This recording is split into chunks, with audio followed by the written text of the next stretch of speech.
Buonasera a tutti, benvenuti in questa live di Riassunti Cosini di Storia. Con me c'è Crescenzo di Crash of History, Ciao a tutti. già stato nostro ospite nella nostra live precedente dove abbiamo parlato della strategia e delle tattiche di Napoleone per vedere il genio di Napoleone. Questa sera affronteremo un tema specifico, inizieremo a parlare della fanteria, come vedremo la regina di fatto, la regina umile dei campi di battaglia. Ma prima di tutto voglio, innanzitutto salutare chi era già presente prima, il professor Marco Bognardi, che un secondo che ho perso il commento. Ah, eccoci qua, scusate. Buonasera professore, grazie di essere qui, per noi è un grandissimo onore. Visto che è qui presente il professor Marco Bognardi, in descrizione troverete ovviamente altre live di altri canali di amici che saluto come Parabellum, Paresia, dove hanno approfondito questi temi, quindi penso che tutti quanti li conoscerete, però se volete approfondire ulteriormente troverete pane per i vostri denti.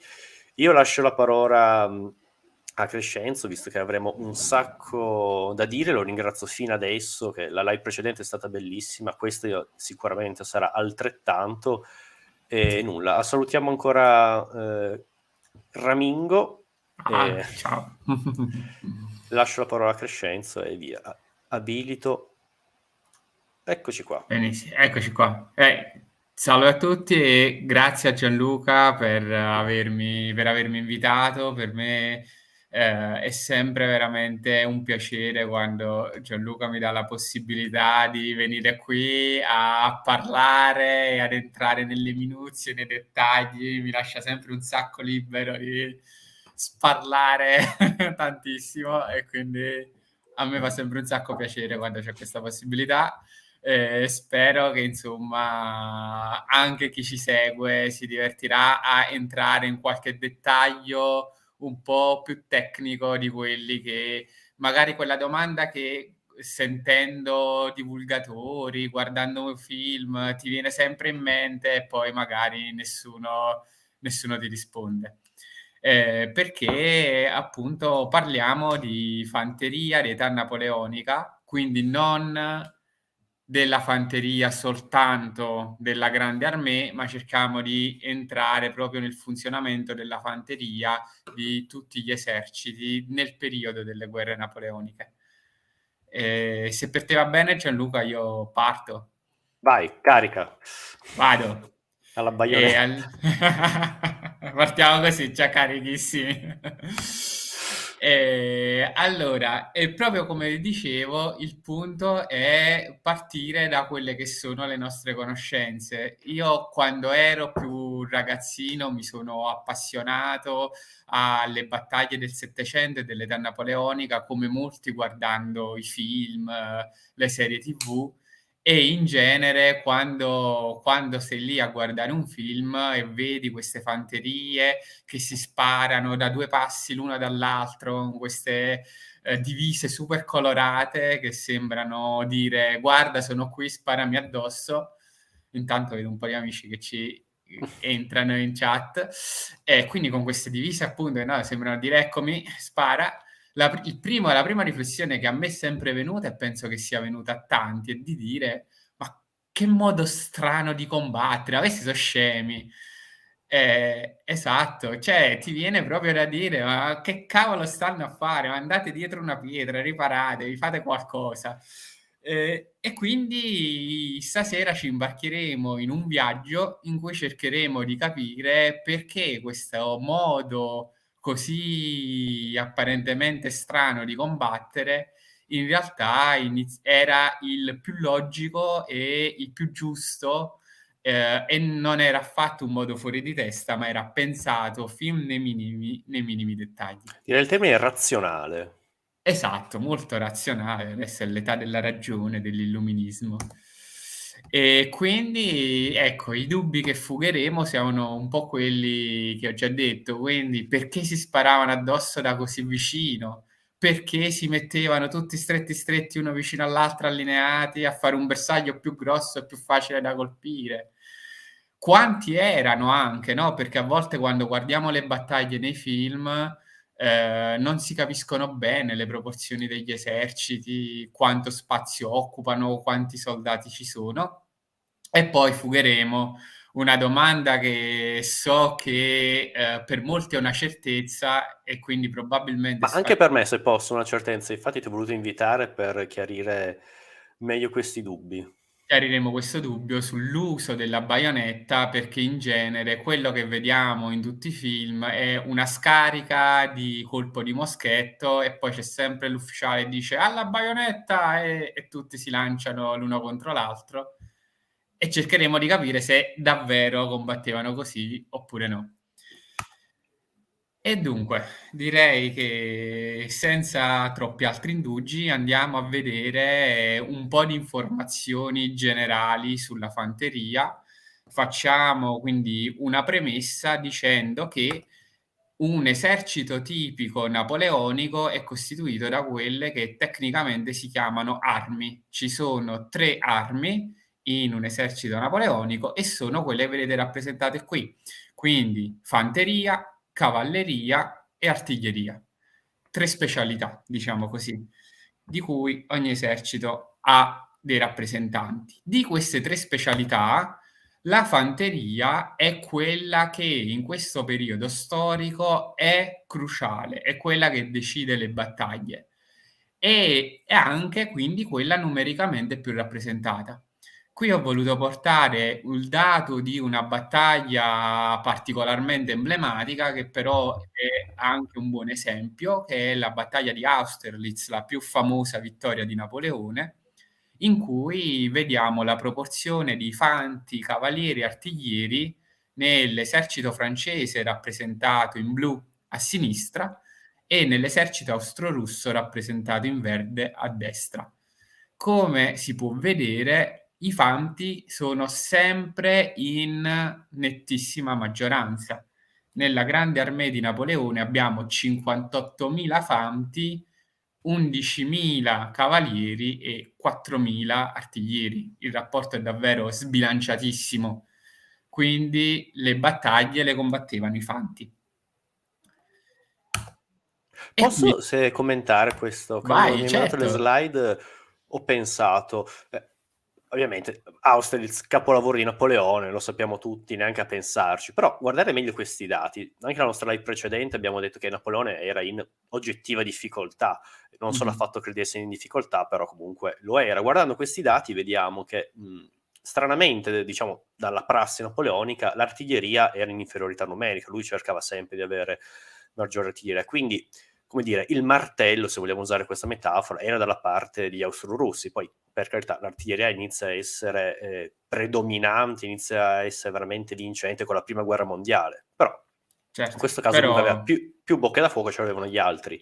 Abbiamo anche più cavalleria, quindi maggior la manovra, se vogliamo, era dalla parte austro-russa. Abbiamo sì maggior fanteria, ma io credo che questo sia un numero complessivo. Credo che l'inizio della battaglia non era tutta quanta questa la fanteria, perché ricordiamoci il grande genio di Napoleone che fa venire delle truppe da sud e quindi ci sono dei soldati in più che gli austro-russi non avevano considerato. E quindi, oltre a collegarci alla nostra live precedente, che è la grande manovra, la grande logistica del genio di Napoleone, cioè ci fa, a mio avviso, volevo dire queste cose per apprezzare meglio il genio di Napoleone, perché pensiamo tutti, vabbè, gli altri sono stupidi, è lui che ce la fa, ma in realtà non è che gli altri erano stupidi, cioè, i calcoli erano anche corretti se ci mettiamo nei loro panni, e il fatto che dall'altra parte abbiamo effettivamente Marte, un dio della guerra, ed è riuscito a vincere in questa situazione che, almeno così, sulla carta è in grandissimo, in esatto. svantaggio, ecco. Sì, e va considerato anche che soprattutto i fanti e i cavalieri che vediamo degli austro-russi non sono per nulla di qualità inferiore rispetto ai francesi. Gli austriaci in particolare erano famosi per avere una cavalleria leggera, particolarmente efficiente ed imitata da tutti. Gli Gli inglesi per Alani, esempio gli Ulani. gli Ulani, scusate. Sì. Gli inglesi, per esempio, su certi aspetti imitano dagli austriaci per migliorare.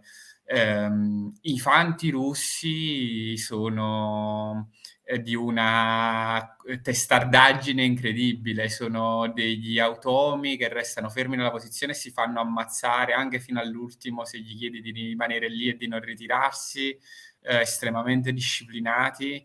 E quindi sono anche 2 corpi particolarmente validi, e questo a maggior ragione ci dice la straordinarietà di quella vittoria che poi è stata Austerlitz.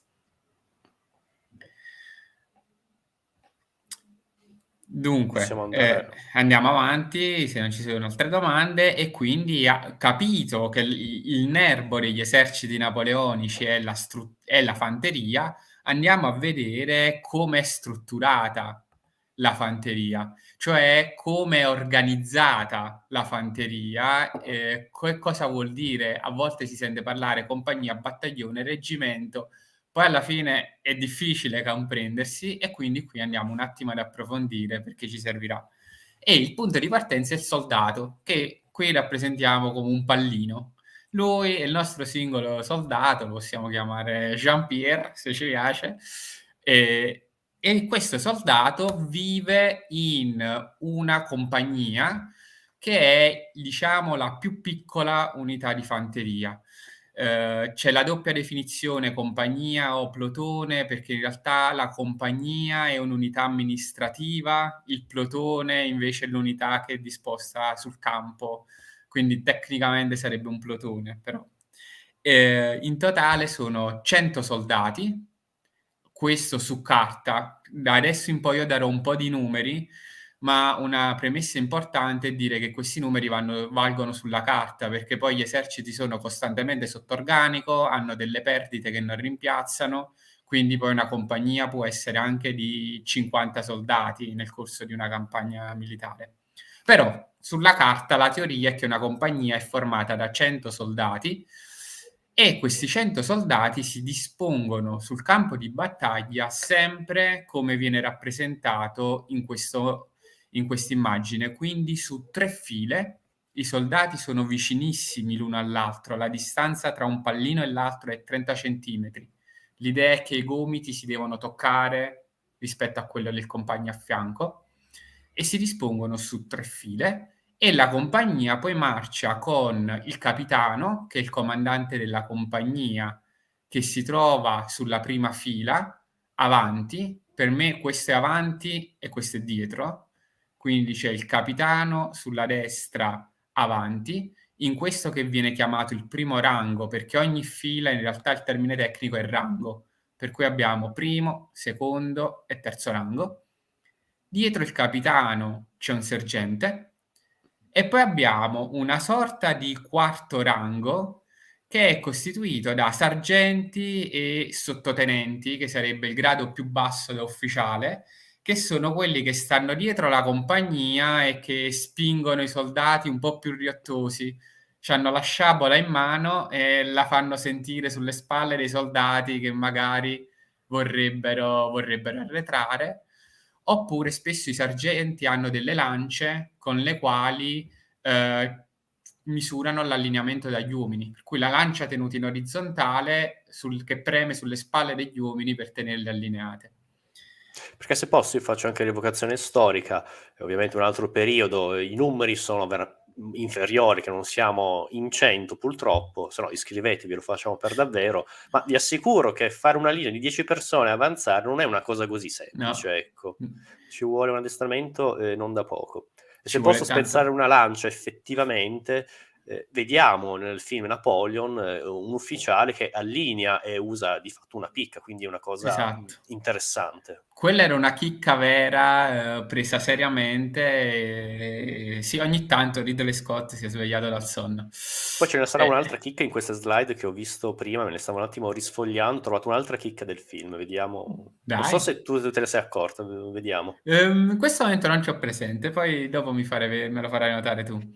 Vai. E qui vi ho messo l'immagine di una compagnia inglese in marcia, giusto per vedere nella realtà che cosa sono quei pallini. E quindi qui si vedono proprio gli uomini disposti sui i 3 ranghi, sulle 3 file. Vedete che sono praticamente attaccati l'uno all'altro, spalla a spalla. Questo tizio qui che vedete, magari se posso usare la penna, ecco. Questo tizio qui è il capitano, era il capitano in alto a destra. Dietro c'ha il sergente, che è lui, e questo qui era il quarto rango di cui vi parlavo, dei sergenti e dei sottotenenti, sono loro, che da dietro spingono gli uomini ad andare avanti. Spero che, Gianluca, aiutami tu, se sì, riesci a Sì, trovare il casomai parallelismo. non ho capito, scusami, stavo leggendo un commento. Vai. Parallelismo? Sì, il parallelismo con la slide precedente, Ah quindi sì, no, sì, sì, io l'ho capita benissimo. perfetto. Per cui il capitano che vedete qua in giallo è questo tizio qua. E questa è la compagnia che avanza sui 3 ranghi. Ti veniva un commento, Gianluca? No, sì, stavo leggendo un commento che non... Leggilo con me. Scott aveva potuto avere un bellissimo film. Va bene, un'altra chicca che non sono molto contento abbia inserito è dare tanto spazio all'artiglieria. È giusto, visto che Napoleone nasce proprio come artigliere. Non capisco se è un commento di biasimo o un No, è un commento commento di positivo. apprezzamento, Ah, cioè ti sta ok. dicendo che tra le poche cose giuste che ha fatto c'è stata Dare spazio quella all'artiglieria. di dare spazio artiglieria che però personalmente non ho notato. Forse Anche devo secondo me, riguardare il film con più attenzione, non lo a me so. quello che mi ricordo che veramente io, poi lasciamo stare Napoleon, a me quel film l'ho trovato una tresciata, cioè io l'ho guardato e Sì, sì, sono vabbè, scoppiato a sì. ridere. La cosa mi ha fatto estremamente ridere che Napoleone, ufficiale d'artiglieria, tutto quanto, ogni volta che sparava il cannone si tappava le orecchie. No, quello in Non hai mai realtà sen- quello è serio, quello è Sì, vero. però, ma solo lui all'inizio, solo lui, ma mi faceva ridere, ma solo tu, cioè, non hai mai sentito un cannone in vita tua. E poi, con l'andare del film, anche a Waterloo, quando spara l'ultima carica, tutti quanti si tappano queste orecchie. Mi fa tutto ridere, cioè, scusatemi. Sì, però quella cosa in realtà non era Ma tanto sicuramente, ma non sto fuori dicendo che non dal... si faceva, però il fatto che all'inizio sparava il cannone solo lui si tappava le orecchie, e Eh, poi dopo un film tutti quanti se le ritappano, va bene, ha ok, dettato la moda. ma sì, mi ha fatto ridere, scusatemi. Ah, Quindi comunque era apprezzato, passione napoleonica ci dice, scusatemi, non avevo sì, sì, sì, frainteso io. sì, avevo apprezzato questo aspetto. Quindi, siccome abbiamo incominciato a parlare di sergenti, capitani, io direi incominciamoci a orientare anche un po', nei gradi, che è un'altra cosa sulla quale si fa molto confusione. Partendo dai gradi di sottufficiali, che sono tutti, le figure che sono presenti all'interno di una compagnia. Quindi il più basso è il caporale e poi si sale come sergente, sergente maggiore, si arriva a questo grado che in francese suona adjutant, una cosa del genere, che corrisponde in italiano a maresciallo capo, c'è adjutant chef che è maresciallo maggiore e poi c'è il sous-lieutenant che sarebbe il sottotenente. E che quindi sono tutti i gradi delle figure che troviamo all'interno della compagnia. E a questo punto, siccome la compagnia abbiamo detto che è il primo nucleo, l'unità di base, componendo più compagnie insieme si può andare a costruire tutta la piramide, tutta la struttura, di un esercito, della fanteria di un esercito di età napoleonica. Quindi in questo caso ho preso come riferimento la Grande Armée, l'esercito francese, e in questo caso se si mettevano insieme 6 compagnie da dopo il 1808, perché a un certo punto c'è una riforma, ma diciamo che da dopo il 1808 in poi, se si mettevano 6 compagnie insieme, quindi granatieri, fucilieri, fucilieri, fucilieri, volteggiatori sono le 6 compagnie, poi vedremo le specialità, formavano un battaglione. Il battaglione è comandato da un maggiore, che quindi è già un grado da ufficiale. 4 battaglioni insieme formano un reggimento, che è comandato da un colonnello. 2 o più reggimenti formano una brigata e c'è un generale di brigata che le comanda. 2 o più brigate formano una divisione comandata da un generale di divisione. Più divisioni costituiscono la base di fanteria di un corpo d'armata e i corpi d'armata erano guidati dai famosi marescialli di Napoleone. I corpi d'armata messi insieme formano la Grande Armée. Che se Questa è posso la piramide. che Dici? se posso ricordiamo, questo esercito così moderno nasce appunto dalla rivoluzione quando, grazie alla leva, che ovviamente non porta tutti quanti, però porta un terzo dei francesi, l'esercito iniziano ad essere veramente grandi. Esatto, Prima parliamo, non so, Carlo Magno c'era l'armata dei Franchi, era una, anche esa l'esercito romano non erano così tanti per le proporzioni dell'impero, quindi questo di fatto è la genesi dell'esercito moderno che noi... esatto. Alla fine questo è anche ancora adesso lo standard di un esercito. Brigate, divisioni, corpi d'armata è esattamente quando si trova ancora oggi in ogni esercito attuale e sono proprio invenzioni di questo periodo. Il corpo d'armata lo inventa Napoleone, nel senso che Napoleone è quello che lo usa per primo, lo introduce lui. E la genialata del corpo d'armata è che in realtà non è solo fanteria, ma ogni corpo d'armata è un piccolo esercito a sé stante, quindi ha anche la sua cavalleria, ha anche la sua artiglieria e quindi ogni corpo d'armata è un mini esercito. Ma anche le divisioni prima di Napoleone, nonostante fossero state utilizzate, Saluto ehm, Stefano, scusami. ciao Stefano. Sì, nonostante fossero state teorizzate, le divisioni in realtà non venivano usate.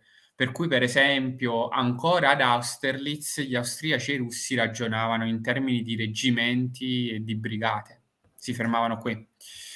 Questi 2 strati li ha aggiunti Ma quindi scusami, un reggimento Napoleone. solo di fanteria, non c'era questa... No. Il Ok, reggimento è solo fanteria, la brigata è solo fanteria, le divisioni sono invece dei corpi che hanno fanteria e alcuni cannoni, quindi cominciano ad avere dei piccoli reparti di artiglieria. I corpi d'armata invece hanno già tutto. E appunto grazie. sono una delle grandi novità di Napoleone.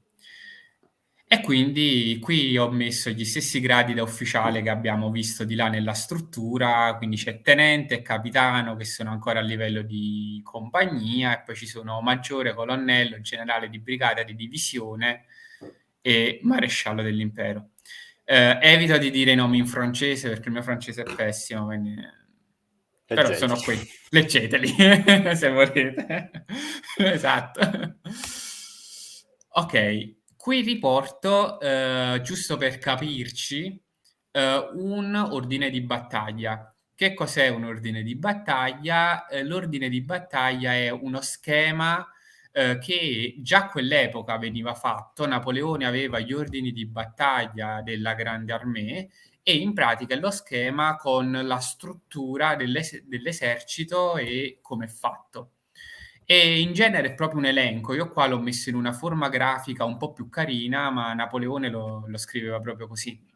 Quindi l'esercito francese ad Austerlitz aveva un comandante in capo che era Napoleone stesso, un capo di stato maggiore che sarebbe il passacarte, quello che scriveva gli ordini e li mandava a tutti gli altri, e poi era costituito da questi corpi di armata che si vedono qua.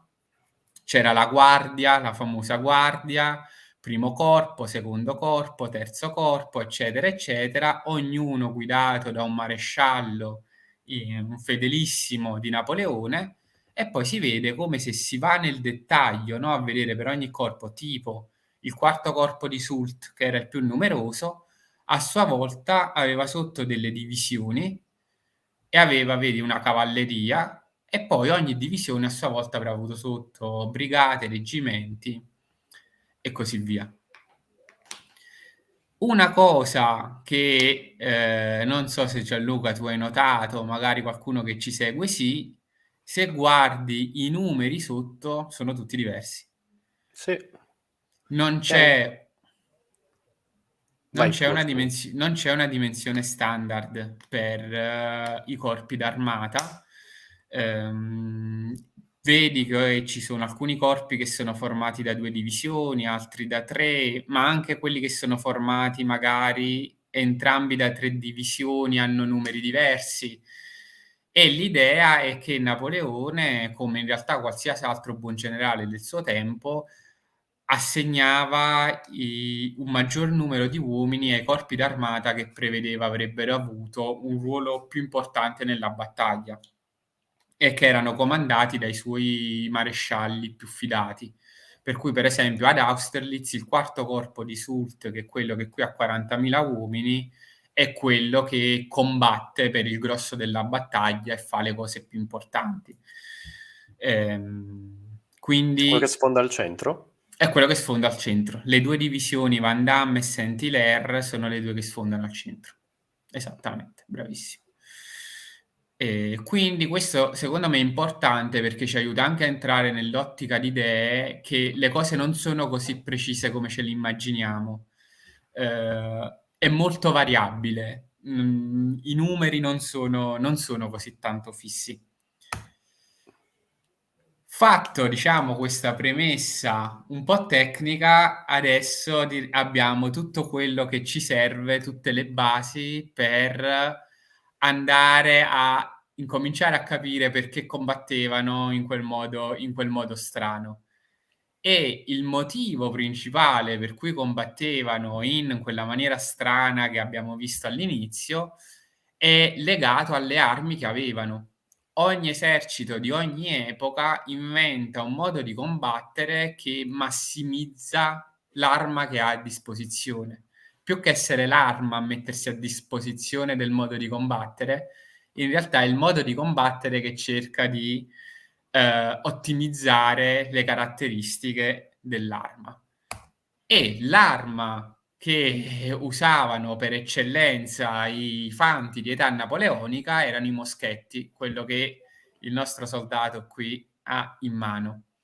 Era l'arma di cui erano dotati tutti i fanti, io l'ho chiamata l'arma regina, e aveva una serie di caratteristiche che qui ho elencato e adesso vediamo nel dettaglio, che erano quelle che ne determinavano anche tutti i pregi e i difetti. Quindi era un'arma ad avancarica, il che vuol dire che il colpo glielo devi mettere da davanti, glielo devi mettere dalla canna, non è come i fucili moderni che si ricaricano da dietro.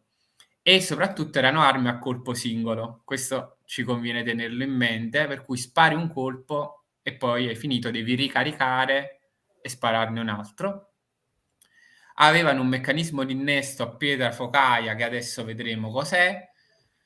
Avevano l'anima liscia, cioè vuol dire che l'interno della canna era liscio e non aveva le striature che invece hanno le armi oggi, ed erano dei bei pesi, 4 kg di roba. Io ho avuto l'occasione con un gruppo di rievocazione di imbracciarne uno, pesano accidenti, quindi Se posso aggiungere, scusami, il proiettile era tondo, era di piombo ed era tondo, quindi allora, il proiettile era di piombo ed era tondo, ma era inserito in una cartuccia di carta che poi non era più tonda, era una cartuccia rettangolare, va, di carta. ok.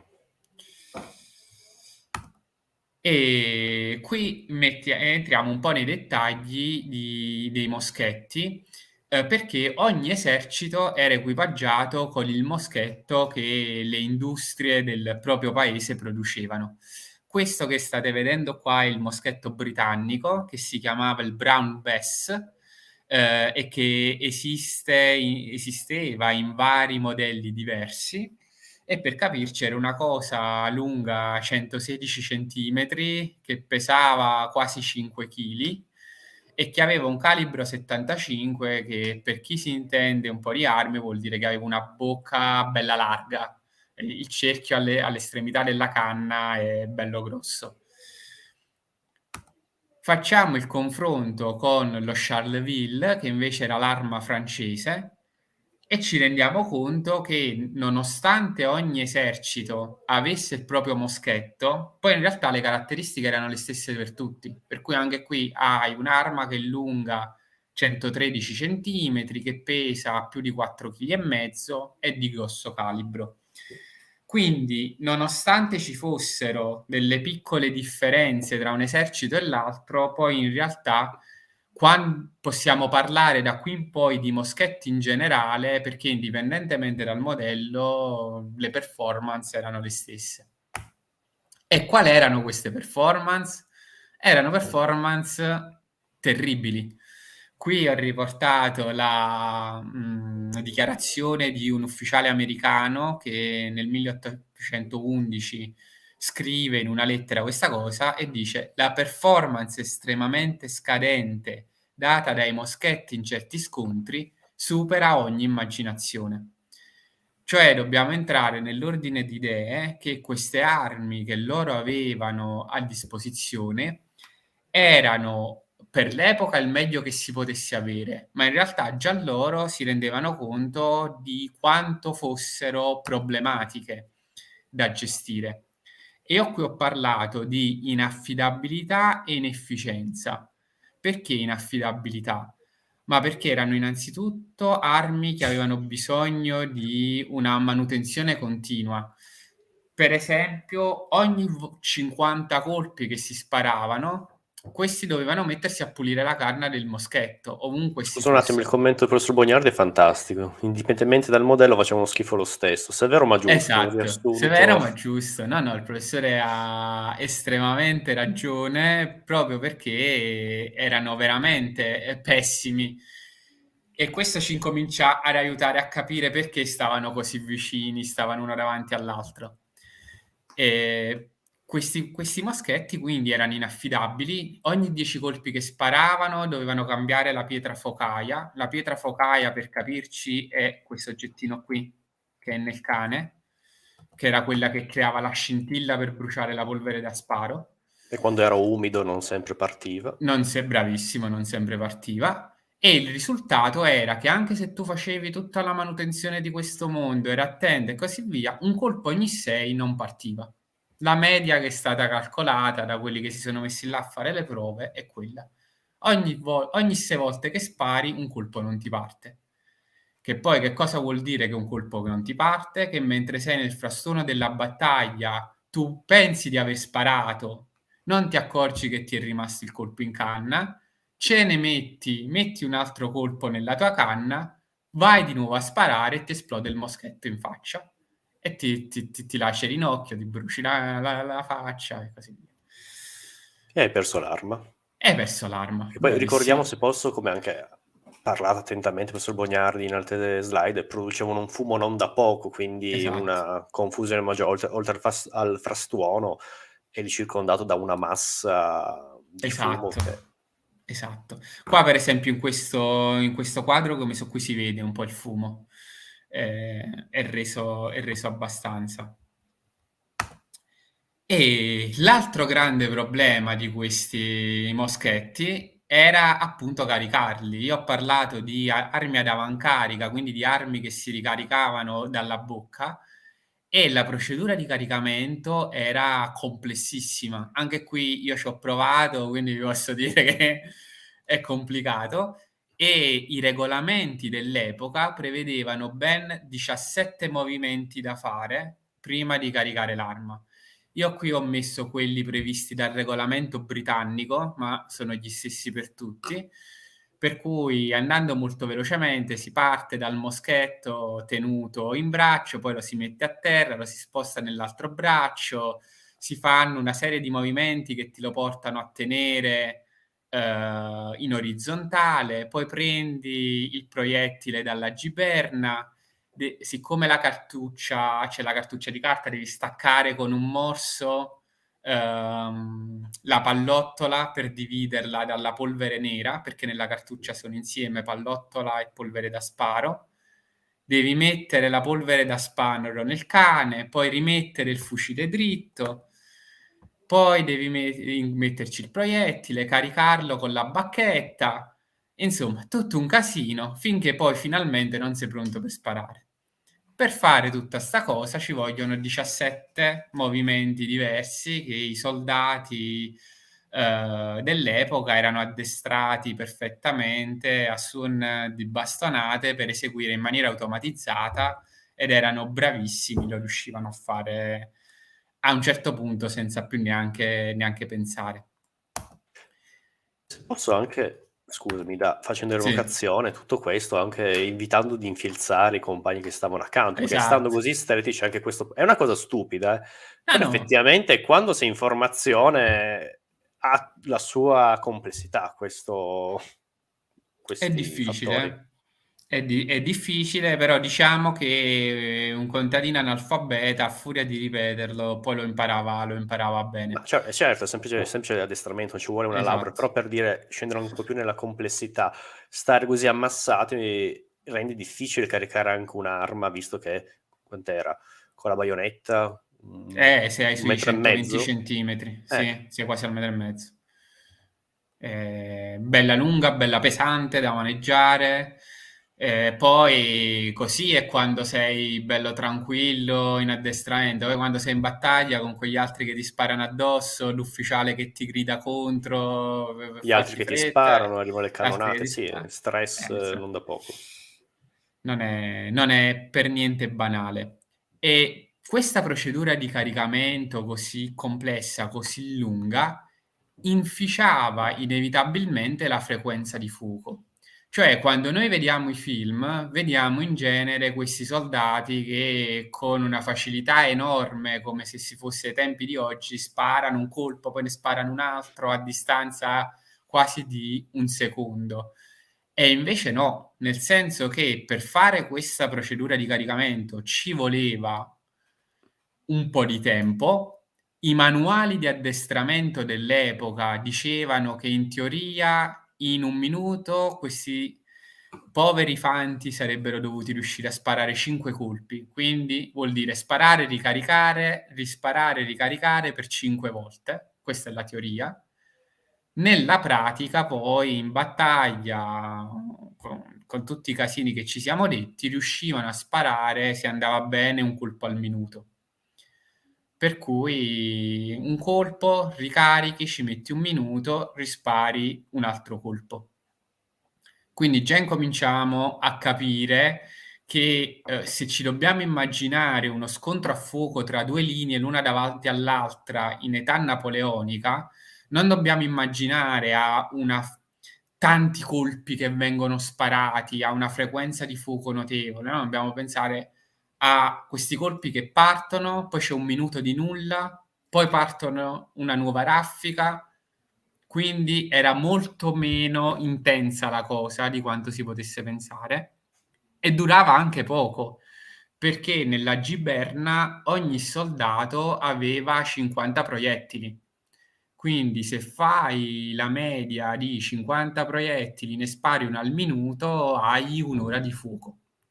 Per cui un soldato non è che poteva stare le ore lì in linea a sparare contro il proprio nemico. Alle lunghe 1 ora, poi dopo per il soldato è fuori combattimento. Quindi in realtà uno scontro a fuoco tra 2 linee durava molto meno di 1 ora. E poi arriviamo al problema più annoso di tutti, che era la precisione di questi cosi. Anche qui c'è una differenza tra i manuali e la realtà, tra la teoria e la pratica. I manuali dicevano in teoria che un moschetto sparava bene fino a 1000 metri di distanza. In realtà non è assolutamente vero e con le prove che già all'epoca, soprattutto i prussiani avevano fatto, avevano scoperto che se tu volevi avere la minima speranza di beccare l'avversario davanti a te, dovevi stare almeno a 50 metri di distanza. Quindi stiamo parlando di un range veramente, veramente basso. E anche questo ci incomincia a far capire perché negli scontri che vediamo nei film i soldati sono così vicini. Sono così vicini semplicemente perché stando più lontani l'avversario non lo becchi, devi stare molto vicino. E interessante anche quest'ultimo dato che, si erano fatti il conto di quanti colpi bisognava sparare per abbattere un nemico e servivano 200 proiettili. Dovevi sparare 200 volte Cioè prima 2 di compagnie per riuscire. far fuori uno. Esatto, esatto. E questo ci permette quindi di entrare sempre di più nel meccanismo. E qui ho messo un po' di dichiarazioni perché, okay, i dati, ma è bello sentire la voce, no, di chi queste cose le faceva, e qui c'è il virgolettato di un colonnello britannico che dice proprio: "Un soldato deve essere molto sfortunato se viene ferito da un moschetto ad una distanza di 100 metri. Riguardo a sparare ad un uomo da 200 metri con un moschetto, tanto vale sparare alla luna, avresti la stessa probabilità di colpire il bersaglio." Per cui Che se posto 100 metri è la distanza di un campo di calcio da una porta all'altra, non è che stiamo parlando di queste distanze sì, immense. Poi per esatto. carità, come ha detto anche in altre live che ho linkato su Bognari, 100 metri anche oggi non è affatto semplice, perché comunque un omino è piccolino, ci vuole la sua precisione, poi in battaglia non è che l'altro sta fermo e ti fa l'inchino. Però giusto per capire che 100 metri si andava a 50 metri, quindi metà di un campo da calcio, ecco, si Esatto. iniziava a avere la sua efficacia. E da qui derivava la norma pratica che si era dato Federico II di Prussia e che poi avevano adottato un po' tutti nell'età napoleonica, che era di il dettame era: sparate solo quando vedete il bianco degli occhi del nemico.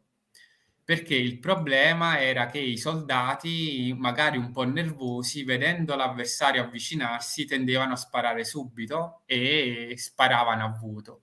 Quindi gli ufficiali avevano il compito di mantenere la calma, di non far sparare, di dare l'hold, no, aspetta, aspetta, aspetta, aspetta, e di sparare soltanto quando si è così vicini all'avversario da riuscire a vedere il bianco dei suoi occhi. Quindi veramente vicinissimi. Quest'altro virgolettato pure è molto carino, il modo di dire che era diffuso tra i militari dell'epoca e che ricorda un po' quel dato che abbiamo preso prima, no? 200 colpi per ferire un avversario, per uccidere un uomo serve 7 volte il suo peso in proiettili. Questo era, diciamo, la misura spannometrica che si davano i soldati napoleonici. Un esempio che qui Se ho posso, preso. scusami, che prima di passare a questo, guarda anche la precisione, passione napoleonica, ci ricorda anche il problema della mira, che questi non miravano appunto perché non erano Esatto. armi di Bravissi precisione, si faceva un poco di bravissimo. saturazione. Esatto, bravissimo. Adesso ci arriviamo, perché tutti questi elementi ci stanno proprio aiutando a capire come si combatteva. Qui molto velocemente ho messo un esempio di scontro a fuoco, che è tratto proprio dalla battaglia di Austerlitz che, come vedete, ricorre un po' in questa live. Nel corso della battaglia di Austerlitz il momento apicale è quello in cui ci sono queste 2 divisioni centrali, ve le evidenzio sempre, ecco qua, francesi, che devono attaccare il cuore dello schieramento russo, sono quelle divisioni di cui abbiamo parlato prima, e quando queste divisioni svolgono questo attacco, che poi è quello decisivo, succede una cosa ben precisa, che è che i russi che stanno lì ad aspettarli sono agitati e fanno quello che ti ho detto prima: sparano troppo presto e non colpiscono nessuno e finiscono poi per essere travolti dai francesi. Per cui qui abbiamo proprio il resoconto che fa un generale austriaco della battaglia di Austerlitz, e che dice: i russi aprirono il fuoco da troppo lontano e non ebbero alcun effetto, mentre le colonne francesi continuavano ad avanzare senza sparare un colpo. Ma quando arrivati ad una distanza di circa 100 passi aprirono il fuoco dei moschetti, furono distruttivi. Per cui sparare troppo presto È inutile, devi sparare quando sei a 100 passi, 50 metri. Quando vedi il bianco degli occhi. Esatto, bravissimo. Quindi, con tutti questi dati sul moschetto, capito che è un'arma estremamente inefficiente, possiamo rispondere alla domanda che ci siamo fatti all'inizio: ma questi combattono in maniera strana, che si vogliono fare ammazzare? Allora, il punto era che l'obiettivo che si davano gli ufficiali delle guerre napoleoniche era quello, visto che ci volevano 200 colpi per beccarne uno, era quello di massimizzare la potenza di fuoco. Quindi metto tanti moschetti vicini, per questo i soldati in compagnia stavano gomito a gomito uno vicino all'altro. Metto tanti soldati vicini uno all'altro in modo tale che tutti insieme sparano tanti colpi, saturano un'area e la probabilità che beccano qualcuno è un po' più alta.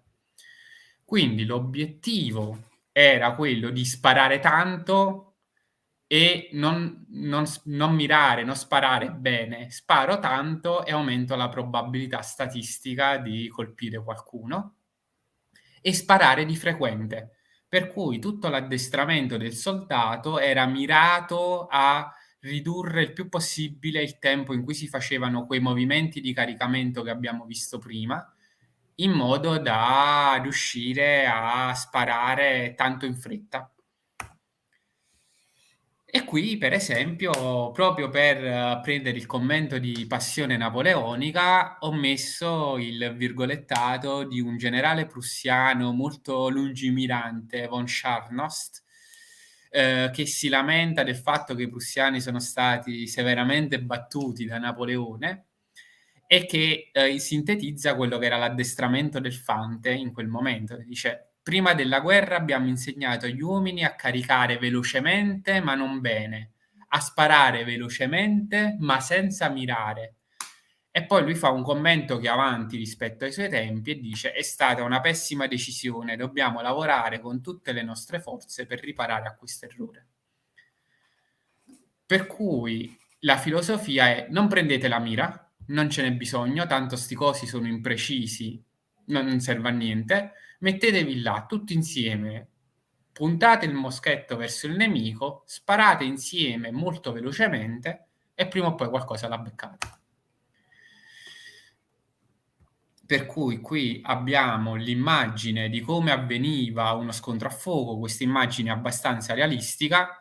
Vedete che l'idea è appunto che c'era questa linea dove c'erano tutti i soldati messi vicini per sparare tutti insieme e la realtà dei fatti era che la prima raffica la sparavano tutti insieme, poi dopo non erano mai perfettamente coordinati, per cui si creava questa situazione nella quale uno sparava, l'altro invece stava ancora ricaricando. C'è questo soldato in primo piano che ha ancora la cartuccia in bocca che sta ricaricando mentre l'altro spara. E quindi poi alla fine che cos'era uno scontro a fuoco? Uno scontro a fuoco erano queste due linee estremamente vicine tra di loro, proprio perché altrimenti i moschetti non beccavano niente, dove ogni tanto partiva un colpo, no? Perché si sparava, ci voleva un minuto per ricaricare, abbiamo detto, non riescono a sparare tutti insieme. Ogni tanto partiva qualche colpo e il numero dei feriti o dei morti era bassissimo.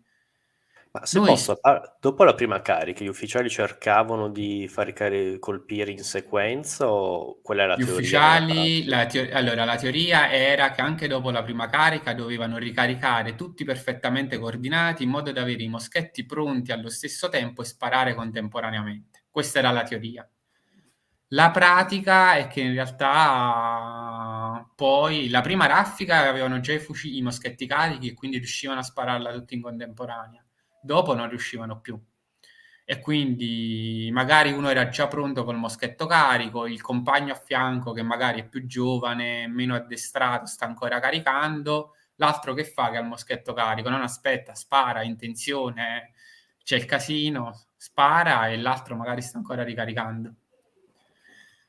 E capisci che ovviamente così non era un fuoco efficace. per cui venivano colpiti, nonostante fossero così vicini, nonostante si sparassero addosso in maniera plateale, gli uomini che venivano colpiti e venivano feriti erano molto pochi. E quindi questo smonta tutto quello che noi siamo abituati a vedere nei film. Nei film, questo modo di combattere risulta folle proprio perché noi vediamo che a ogni scarica di moschetto, dall'altra parte crollano, cadono a terra decine e decine di uomini. Per cui tu dici: "Ma questi son pazzi, stanno lì a farsi ammazzare". In realtà se o davanti ad una compagnia che spara, probabilmente la compagnia nemica ne muoiono 1 o 2. Le perdite erano molto inferiori rispetto a quelle che noi immaginiamo, proprio perché i moschetti non erano efficaci.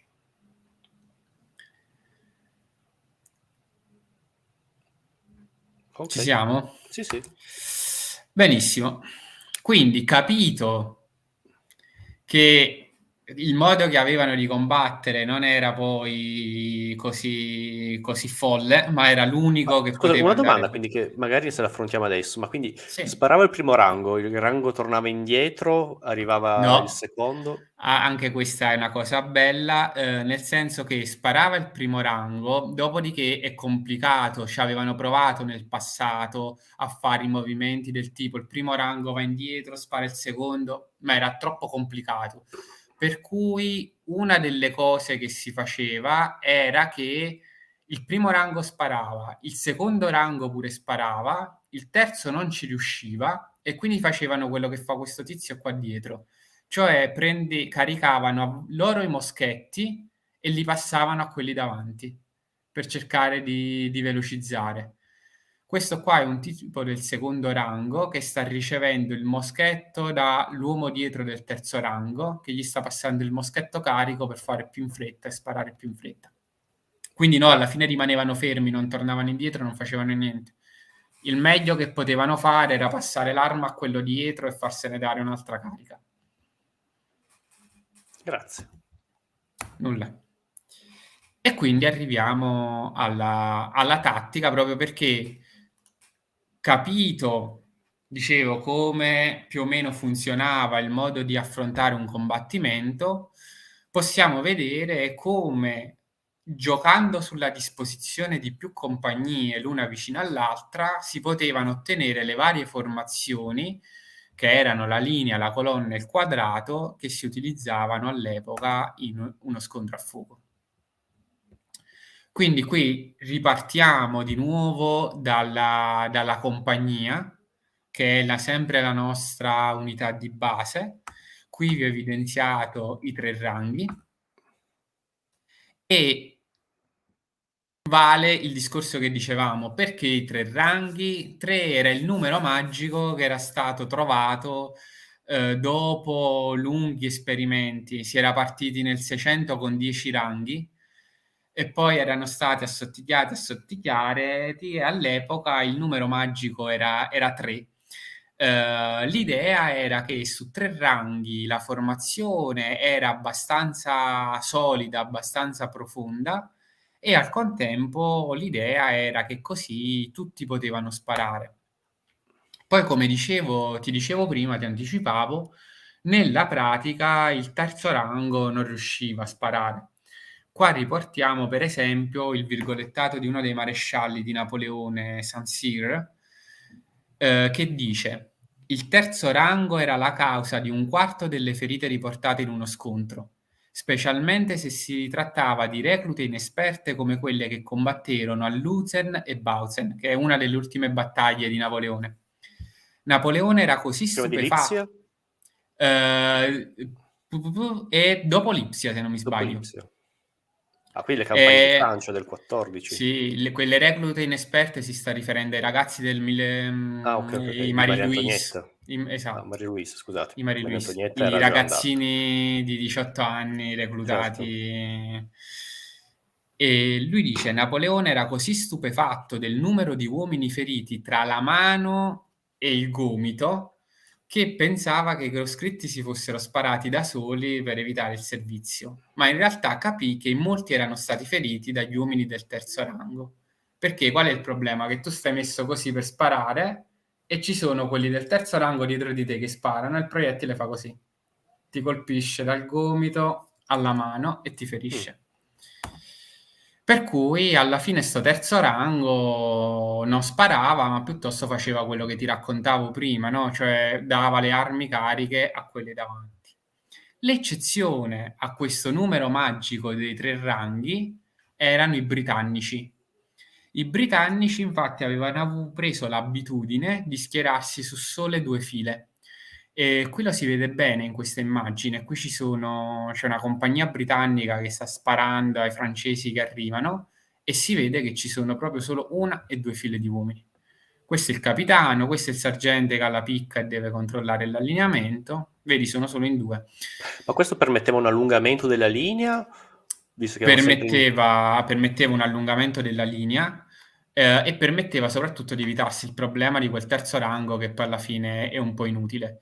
Il problema è che gli inglesi si sono sempre particolarmente vantati di questa cosa, ma la verità è che non era, diciamo, la teoria, cioè sui regolamenti britannici c'era scritto di mettersi su 3 linee.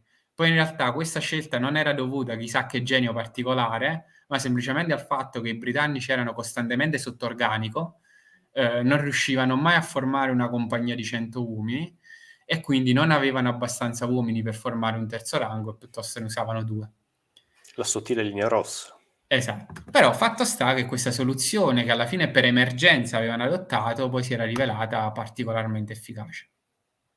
Quindi, partendo dalla nostra compagnia di 100 soldati, noi possiamo mettere insieme 8 compagnie e le possiamo mettere una a fianco all'altra in modo tale da formare una linea. Lo schieramento in linea era lo schieramento proprio classico della teoria della fanteria napoleonica. Quindi c'hai le 8 compagnie, in mezzo c'avevi il gruppo bandiera, quindi gli alfieri, dietro c'avevi i tamburini che suonavano i tamburi e questa era uno schieramento lineare. Che vantaggi aveva schierarsi così con tante compagnie affiancate una a fianco all'altra? Ma era quella che ci siamo già detti: massimizziamo la potenza di fuoco, abbiamo sempre più moschetti che sparano tutti insieme. E massimizzava anche il fronte coperto, cioè vuol dire che se metti tante compagnie in linea copri un fronte che è sempre più lungo, per cui si è calcolato che tu potevi mettere 60.000 soldati in linea e coprivi 13 chilometri di fronte, quindi ti allungavi, ti distendevi parecchio. Se questi erano i vantaggi, però schierarsi così in linea aveva anche tutta una serie di svantaggi. Qui ancora una volta riporto il virgolettato di un generale polacco che sta facendo il resoconto di una battaglia e dice: il generale portò alcuni battaglioni nella campagna e i battaglioni che si muovevano in linea finirono nel disordine più totale. I soldati non erano abbastanza esperti per seguire le bandiere solo con gli occhi e invece giravano anche la testa. Girata la testa, i loro corpi non riuscivano più a muoversi in linea dritta, i passi non furono più coordinati e l'intera linea si scompigliò. Cioè, cosa ci sta dicendo questo generale? Ci sta dicendo che far marciare 60.000 uomini tutti perfettamente allineati era un casino incredibile. Gli uomini dovevano guardare esattamente davanti a loro, dove avevano le bandiere, e bastava girare la testa perché tu girando la testa il corpo se ne incomincia a andare e non ci vuole niente che tu scompagini la linea. È veramente, veramente difficile. E qui ho fatto un esempio proprio molto, molto banale per capirci. Se questa sotto è un esercito schierato con tutte le compagnie allineate, tu vedi che quando le compagnie marciano non si trovano davanti una pianura, ma a un certo punto incontrano delle case, a un certo punto incontrano degli alberi e la linea è costretta sostanzialmente ogni volta ad aprirsi per aggirare l'ostacolo. E fare questo movimento che tu stai marciando, poi a un certo punto ti trovi un albero avanti e quindi devi deviare, aggirare l'albero, poi rimetterti in linea, rimetterti dritto e marciare, era veramente, veramente complicato. Per chi ha provato a fare rievocazione sa che è un casino. Sì, non è total war che basta girare, il quadrato si Esatto, sposta. esatto. E l'esempio che qui si può portare, per esempio, di quando in battaglia delle linee si sono completamente scompigliate, è la battaglia di Jemappes, che è una battaglia della primissima fase delle guerre rivoluzionarie, dove c'è la Francia della Repubblica con... Oh, Bene, sono contento complimenti che agli gli schermini schemi siano e apprezzati. fanno Sì, anche, sono... recupero un commento precedente che fanno anche un complimento per la live, adesso di Mauro. Dai, sono contento.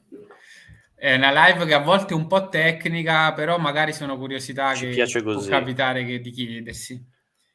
E quindi dicevo, la battaglia di Jemappes è una battaglia in cui ci sono gli austriaci che combattono contro le forze un po' raffazzonate della Repubblica Francese, appena uscita dalla rivoluzione. I francesi sono formati da coscritti praticamente senza alcun addestramento, e questa cosa si vede proprio perché che cosa succede? Ci sono gli austriaci, che sono questi che vedete qui, che sono sulla somma di una collinetta, schierati belli in linea, precisi, loro che sono dei professionisti, e ci sono i francesi che in teoria starebbero avanzando in linea, e vedete, qua si vede questa immagine, ho preso un bellissimo libro, lo cito, è un libro di Paddy Griffith, Tattiche della fanteria napoleonica francese si intitola. L'abbiamo messo in E descrizione. esattamente. Ah, perfetto, lo trovate in descrizione con altri libri consigliati. E qua si vede proprio che i francesi in teoria partono così, come vedete sotto, quindi in linea, tutti precisi, ordinati, e poi quando arrivano sulla somma del monte si spappagliano, Che se posso, scusami se diventano ti un interrompo, casotto. una cosa che anche in evocazione sembra una stupidità, ma caricare gente da sopra una collinetta, un rilievo, cioè colline mi sembra un'esagerazione, vi assicuro che non è la stessa cosa, cioè No. veramente, oltre che ci si sfalda la linea, è stancante, soprattutto arrivi sopra e devi combattere, cioè io dico questo perché faccio evocazione storica, ci armiamo tutti in ferro, ma faccio anche un combattimento storico-sportivo dove, perché le armi non sono in ferro e tutto, però possiamo darci, le armi sono imbottite, si chiama scab, possiamo darci i colpi a impatto, c'è anche un regolamento di colpi che in base al numero di colpi simuliamo la sconfitta, la morte. E quindi vi assicuro che fa un sacco, camminare in linea, reggere la linea, caricare con gente che sta sopra una collina o c'è un dislivello, cambia un sacco. E poi anche solo un'idea aspettare, caricare all'ombro o al sole, sembra una stupidaggine, ma vi assicuro che quando lo fate vi cambia la giornata, scusami. No, no, ci sta, anzi queste note fanno capire proprio bene. Qui vabbè è la stessa cosa rappresentata con uno schemino, quindi a sinistra avete in nero la linea francese come dovrebbe essere schierata da regolamento, e a destra invece c'è la linea francese come davvero combatteva Jemappes, cioè con i vari pallini che rappresentano i vari soldati che a un certo punto se ne vanno, ognuno per conto proprio, a impattare contro gli austriaci che invece erano dei professionisti e quindi erano perfettamente schierati in linea. Tra l'altro quella battaglia i francesi la vincono, quindi non gli va neanche poi tanto male.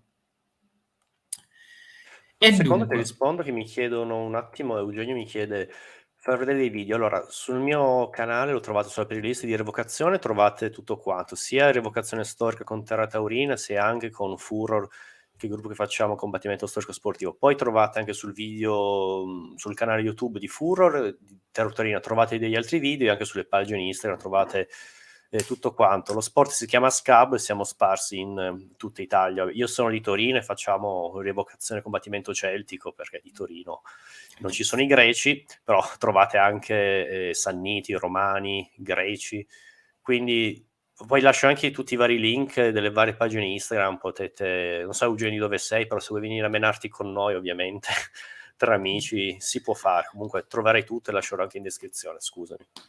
No, no, anzi, fatto bene. Ma diciamo in generale che se Eugenio è del nord Italia, ne trova parecchi di gruppi di rievocazione. È molto, molto facile, tutto sommato, trovarne un po' per tutte le epoche storiche. Dunque, l'altra possibilità rispetto a schierarsi in linea era quella di prendere questa compagnia qua e di mettergliene altre dietro e formare quindi una colonna. Quindi una compagnia, tutte messe l'una dietro l'altra, formavano appunto la colonna. Qui ho messo anche l'immagine di un battaglione in colonna che avanza, si vede proprio c'è una compagnia davanti, un'altra un po' indietro. E che vantaggio ha fare questa cosa? Il vantaggio principale è che non è più il problema di mantenere tutto quell'allineamento, no?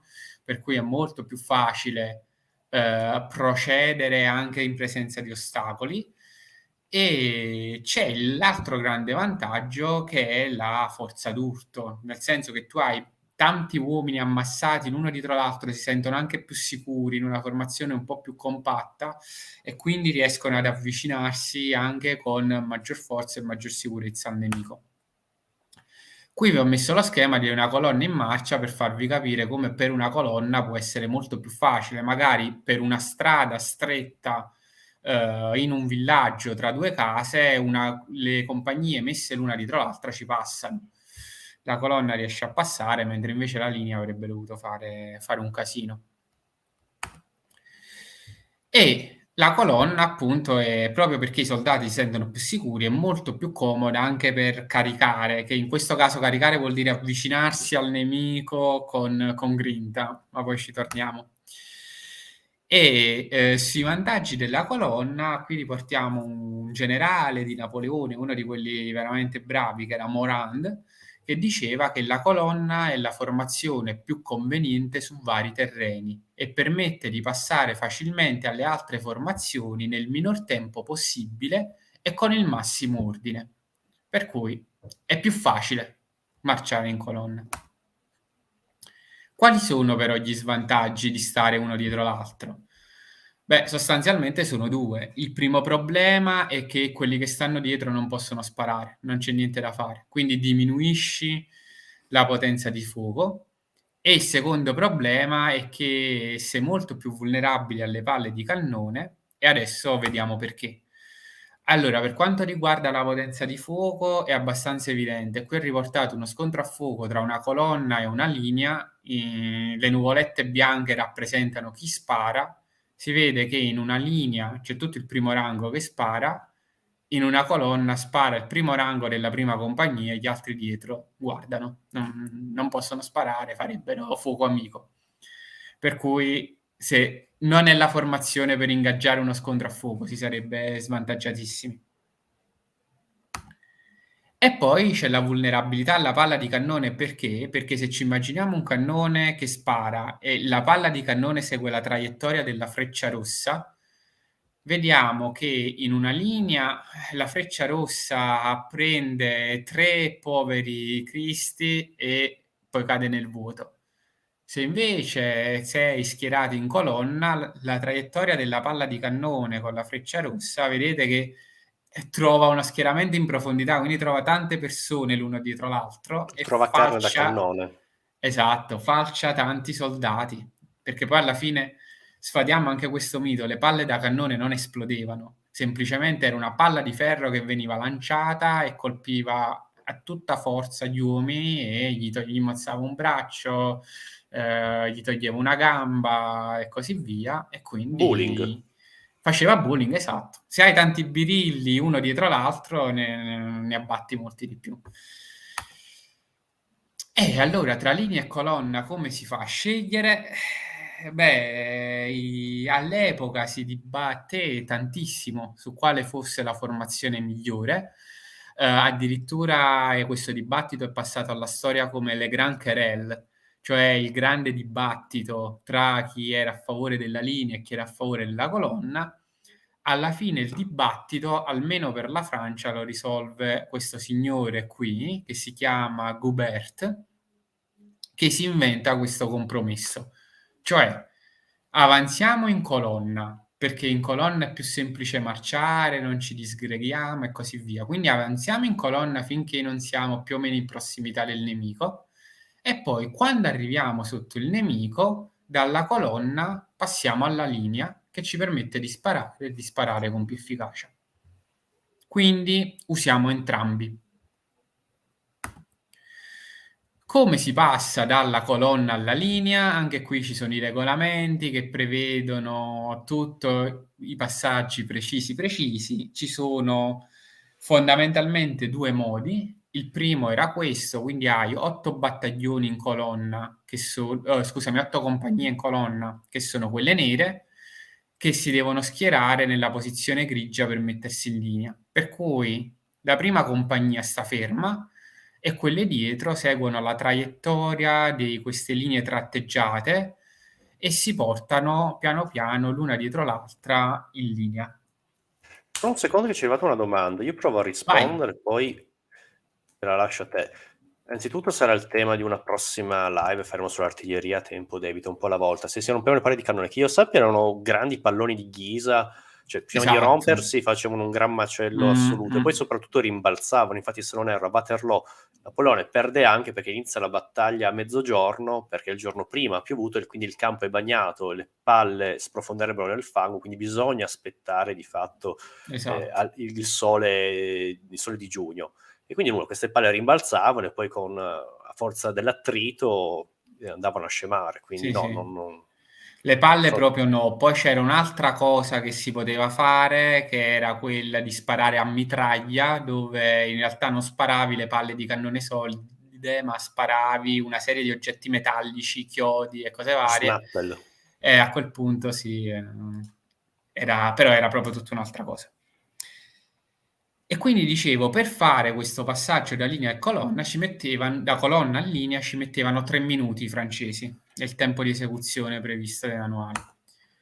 L'altra possibilità era invece questa: se tu ti schieri in colonna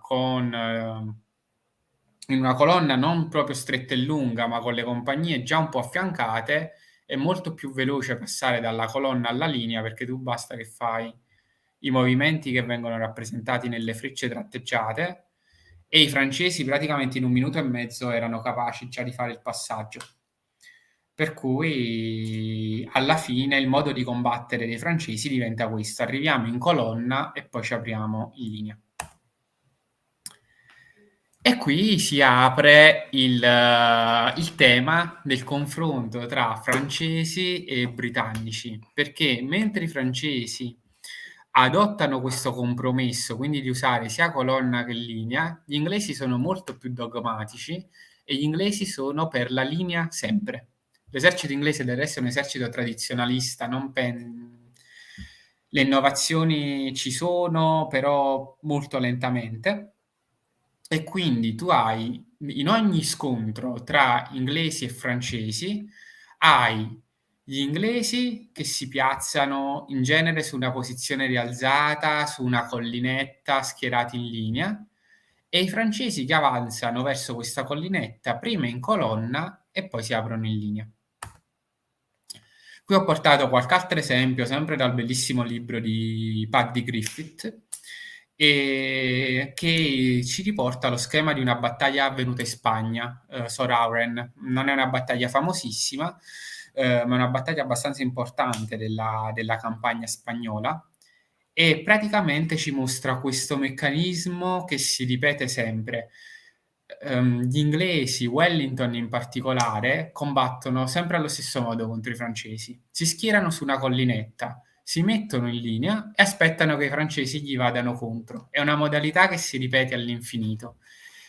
Perché gli inglesi sono particolarmente bravi e per questo venivano definiti la migliore fanteria al mondo, loro e non i francesi, sono particolarmente bravi a stare lì su una collina schierati in linea, ad aspettare il nemico e ad avere il sangue freddo di sparare al momento giusto, di non farsi prendere dal panico.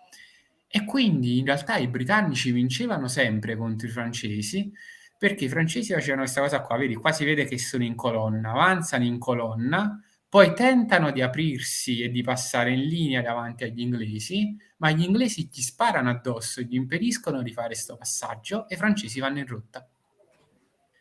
È uno schema che si ripete perennemente e che dalla Spagna poi gli inglesi si portano anche a Waterloo. Questo è il modo in cui sostanzialmente l'attacco finale della Guardia a Waterloo fallisce, perché ancora una stesso schema, i francesi non imparano la lezione, ci sono gli inglesi sulla collinetta di Waterloo che aspettano in linea e i francesi che la media guardia che avanza in colonna, si vede bene qua dietro che è rappresentato il movimento, avanza in colonna, si porta sotto agli inglesi, tentano di aprirsi e di passare in linea, ma gli inglesi sono più bravi, sparano, sono molto efficaci nello sparare, impediscono il movimento, tramortiscono i francesi e la guardia arretra. E poi parte il grido, la guardia arretra, la guardia si ritira, si salvi chi può, e l'esercito francese si sfalda.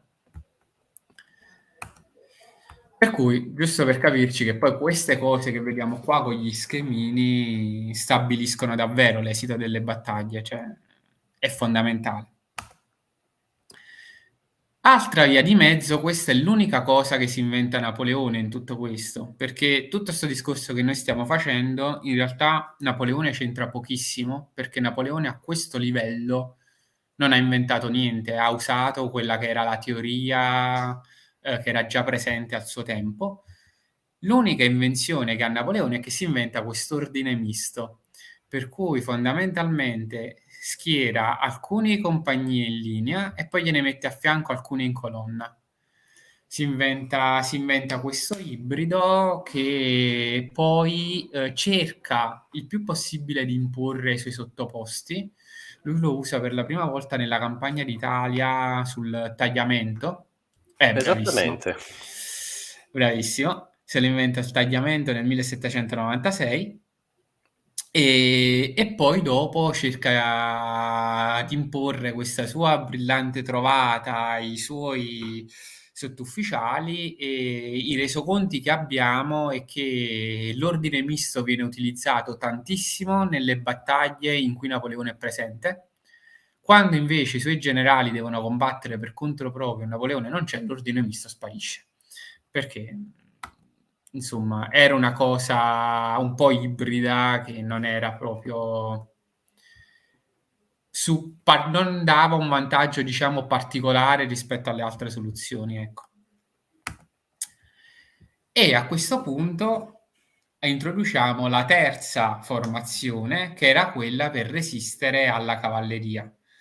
La cavalleria, io l'ho definita il peggior incubo che poteva ritrovarsi davanti un soldato di fanteria, e qui riporto un virgolettato di un soldato britannico che ha vissuto le cariche di cavalleria francesi a Waterloo e che proprio dice: un buon numero di corazzieri francesi apparve sulla cresta davanti a noi, prese l'artiglieria che avevamo piazzato là e scese al galoppo verso di noi.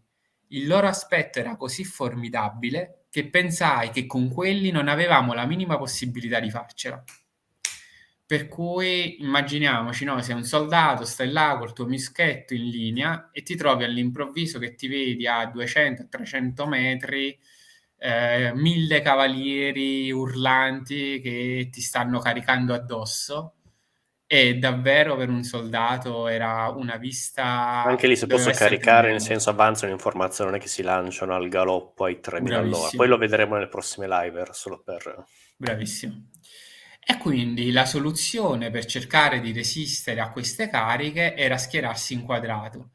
Quindi le compagnie non si mettevano allineate una a fianco all'altra, non si mettevano l'una dietro l'altra, ma facevano sta formazione strana, che però era l'ideale perché ti permetteva di non essere aggirabile. La cavalleria ti ruotava intorno.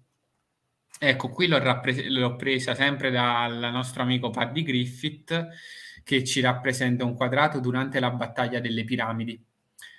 E l'idea qual è del funzionamento del quadrato? L'idea è che i cavalieri non possono caricare un quadrato, perché i cavalli d'istinto non vanno a caricare un muro di uomini e lame. In quadrato si sta posizionati con la baionetta innestata e il cavallo d'istinto si ferma. Quando si trova davanti a sé 3-4 file di uomini che stanno lì con la baionetta puntata, anche se il cavaliere lo sprona, non insiste ad andarci contro. Se posso, cioè non vedi che non è vero, però ho fatto un'altra live, si parlava della cavalleria del mondo antico con Tribunus, si parlava appunto di cavalleria. E come dire, gente che ha fatto anche equitazione dice che se il cavallo è ben addestrato puoi fare quello che vuoi, cioè puoi anche fare caricare un muro di baionette, poi ovvio, ci fai una gran brutta fine, Fai la più che fine di questo altro. signore qua sotto. Esatto, cioè magari ci sono anche Però atti. quello che ci riportano, diciamo, gli storici, io non ci ho mai provato, ti riporto quello che riportano gli storici militari che hanno scritto i vari saggi e che riportano i regolamenti, è che il cavallo si rifiuta. Quello che ti Ok. dicono loro è che il cavallo si rifiuta, poi magari chi è esperto di equitazione può averci provato, loro ci dicono che il cavallo si rifiuta, quindi nel momento in cui il cavallo si rifiuta, quello che la cavalleria può fare non è nient'altro che quello che vediamo fare in questa immagine, cioè girare intorno. E quindi ti Ma quindi una trovi... domanda che anche Barbero in Sarzana aveva parlato di Waterloo, ma è vera questa cosa che non si sparava per evitare appunto che il cavallo si bizzarrisse, se una volta che è imbizzarrito può anche andare addosso alla formazione di fanti, può creare anche, cioè scompisce un cavallo che viene Allora, addosso.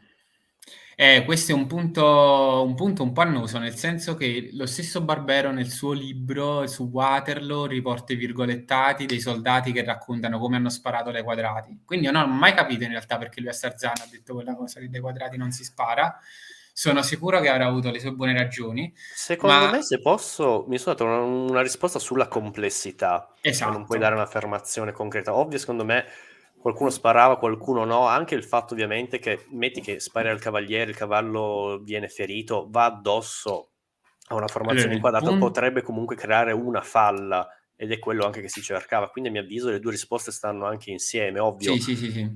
una, una formazione in cavalleria non è che o sono cavalieri giapponesi che caricano tutta Mhm. kamikaze, però in genere secondo me le due risposte possono essere Il bilanciate. punto è che il fuoco fatto dai quadrati è estremamente inefficace Mhm. e gli ufficiali in genere cercavano di far sparare anche qui i soldati al momento giusto, nel senso che se tu spari troppo presto il fuoco è inefficace e poi magari ti ritrovi il cavaliere che ti viene addosso mentre stai ricaricando, che è la cosa peggiore, perché se stai là che stai ricaricando e non c'è neanche la baionetta pronta e ti viene il cavaliere addosso, sei fregato, il quadrato viene sfaldato.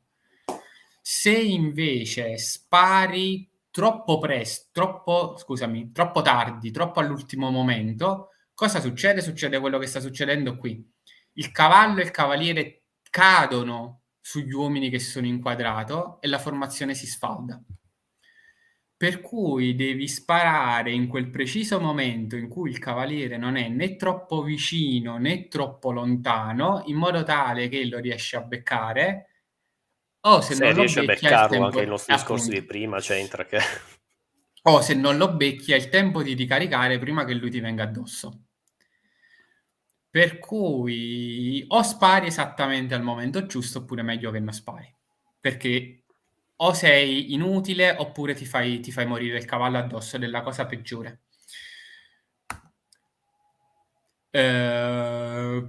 Vediamo quindi quelli che erano i vantaggi di il quadrato, però ce lo siamo già detti, Anche perché, impossibilità di scusami, se acciramento e posso, poi movimento, ovviamente, insomma. scusami, tornando a Waterloo, sappiamo che formano questi quadrati, che tutta la cavalleria francese è impegnata, ma poi è inutilizzabile, cioè nel senso che i cavalli si stancano, ci sono tante perdite. Io questa cosa non l'ho mai ben capita, come mai la cavalleria svanisce così nel nulla dopo questa carica di quadrati che dura anche diverse ore, se non mi ricordo Sì. male. Allora, i cavalli si stancano, ci sono tante perdite. Una volta che il cavallo si è sfiancato, riportarlo in formazione e fargli fare di nuovo cose, è difficile. Ci sono un po' tutti questi motivi insieme. Ci sono anche le tante perdite e quindi ad un certo punto questa cavalleria è difficile, una volta che hai fatto un attacco di quella mole, se non mi sbaglio parliamo addirittura di 10.000 cavalieri, che hanno attaccato, hanno sfiancato i cavalli, hanno fatto la formazione, dopo riportarli indietro, rimetterli in formazione, farli ricaricare di nuovo, diventa una missione impossibile, non lo fai. Veramente non riesci. Quindi vabbè, i vantaggi del quadrato ce lo siamo messi, ce lo siamo detti. E il quadrato non è uno però, no? Come succede a Waterloo, che cosa succede? Che si formano tanti quadrati, nel senso che hai 8 compagnie che formano un battaglione, ogni battaglione si fa il suo quadrato. E in questo caso anche c'è un regolamento che ti spiegava precisamente come ci si schierava. Ci si schierava con le punte del quadrato rivolte verso il nemico, queste qui. Quindi il quadrato non si schierava dritto, no? Se qui c'era il nemico, il quadrato non era schierato dritto contro il nemico, ma era schierato a 45 gradi, dando una punta verso il nemico. Perché? Perché se non fai così, quando i quadrati sparano, si sparano l'uno addosso all'altro. Sì, sì. si colpiscono a vicenda. Invece tu così, il fuoco che fai da qua non colpisce il tuo avversario, ma va avanti, diciamo. Quindi, tra l'altro, questa è la riprova che dai quadrati si sparava, perché comunque si preoccupavano anche di mettersi in una formazione per la quale potevano permettersi di sparare. Di conseguenza, che faceva la cavalleria? La cavalleria si infilava nel momento in cui caricava e non poteva andare sul quadrato, la cavalleria si infilava in questi spazi, in questi corridoi, che erano dei veri e propri corridoi della morte, perché che succedeva? Che la cavalleria passava qua in mezzo e passava in mezzo ai quadrati che sparavano e quindi i cavalieri venivano falcidiati.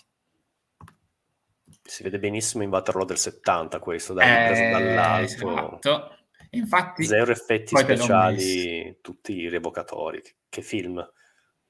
Quella era l'Armata Rossa, cioè avevano assoldato, mi pare, 10.000 soldati dell'armata sovietica e li avevano riaddestrati per imparare le tattiche napoleoniche. Altro che Ridley Scott. E qui ho Ma a preso parte proprio la questo, altro che scena. effetti speciali, cioè voglio dire, il Esatto. computer grafica, ma scherziamo. No, per tutti quelli che ci stanno guardando, se potete vedetevi il Waterloo del 76. Tra l'altro su YouTube c'è anche Sì, in inglese. in inglese, magari con un po' di sforzo a vederselo in inglese, ma vale tantissimo la pena, è fantastico. Vabbè, tanto il E finale lo qui sapete, quindi potete vederlo tranquillamente in inglese. E quindi qui per esempio c'è la scena tratta proprio dal film in cui si vedono tutti i quadrati fantastici messi schierati. E quella tra quadrato e cavaliere cavalleria è una sfida psicologica. Perché? Perché in realtà tutta questa cosa che io sto dicendo, i quadrati, il cavallo non ci carica, non gli va addosso e così via, è vera fintanto che i soldati in quadrato erano in grado di mantenere la formazione. Ma il problema qual era? Il problema era che questi stavano sotto tensione, i soldati in quadrato erano belli stressati nel cuore della battaglia e quindi quello che poteva succedere, la cosa peggiore che poteva succedere era che questi si facevano prendere dal panico e incominciavano ad abbandonare il quadrato. Bastavano 2 o 3 soldati che presi dal panico provavano a fuggire, abbandonavano il quadrato, che la formazione si sfaldava e i cavalieri riuscivano a infilarsi nella formazione e i fanti erano automaticamente tutti morti, perché poi un fante contro un cavaliere non ha la benché minima possibilità. Che se posso, è una costante delle guerre, tutte le battaglie sono costate sfide psicologiche. Qua mi viene in Esatto. mente, venendo un po' dal mondo antico, ma la stessa cosa possiamo dirla per la falange oplitica, che di fatto erano le prime linee, 1, 2, 3, i primi ranghi se vogliamo, che reggevano botta. Però di fatto i primi ad andarsene volendo erano anche quelli delle ultime file. Quindi per dire, ma è una costante anche in tutte le guerre, veramente una costante sfida psicologica. Infatti i soldati che tornano possono tornare non feriti fisicamente, ma ovviamente i loro traumi psicologici ce li hanno, per Esatto. questo stress immane. Esatto. E i britannici si sono guadagnati la fama di miglior fanteria del mondo a Waterloo proprio perché, le truppe che a Wellington e a Waterloo non sono così ben addestrate e così veterane in molti casi, eppure riescono con 10.000 cavalieri che ti stanno addosso, che ti ruotano intorno un intero pomeriggio, riescono a mantenere la formazione. Nessuno dei quadrati si rompe, nessuno scappa, ed è quello che poi dà la vittoria fondamentalmente ai britannici. Per cui qui c'è il virgolettato di un alfiere britannico a Waterloo che racconta proprio questo momento della carica e dice: i cavalli, nonostante tutti gli sforzi dei loro cavalieri, si fermavano tremanti e coperti di schiuma ad una ventina di metri dal quadrato e generalmente resistevano a tutti gli sforzi di costringerli a caricare la linea delle baionette. Quindi vedi, è proprio la testimonianza di chi ci sta dicendo i cavalli non ne volevano sapere di caricare. Per cui poi, se chi adesso fa equitazione dice che non è vero, io alzo le mani, però l'alfiere Crono, che era a Waterloo, ha detto che lui ha visto che i cavalli si fermavano. E ancora, qui c'è un altro soldato, il soldato Morris di Waterloo. Ciao Eccolo, Aurora, ci scusami. dice che ancora si racconta sempre questo momento delle cariche e ci dice: la prima volta che i corazzieri si avvicinarono al quadrato in cui mi ero rifugiato, gli uomini, tutti giovani soldati, sembravano allarmati.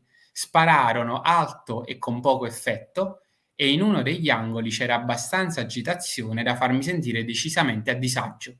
Per cui sto soldato, immaginatelo che sta nel quadrato con sti corazzieri francesi attorno e incomincia a vedere il compagno a fianco che si agita, che magari vuole scappare, e deve essere una bella strizza.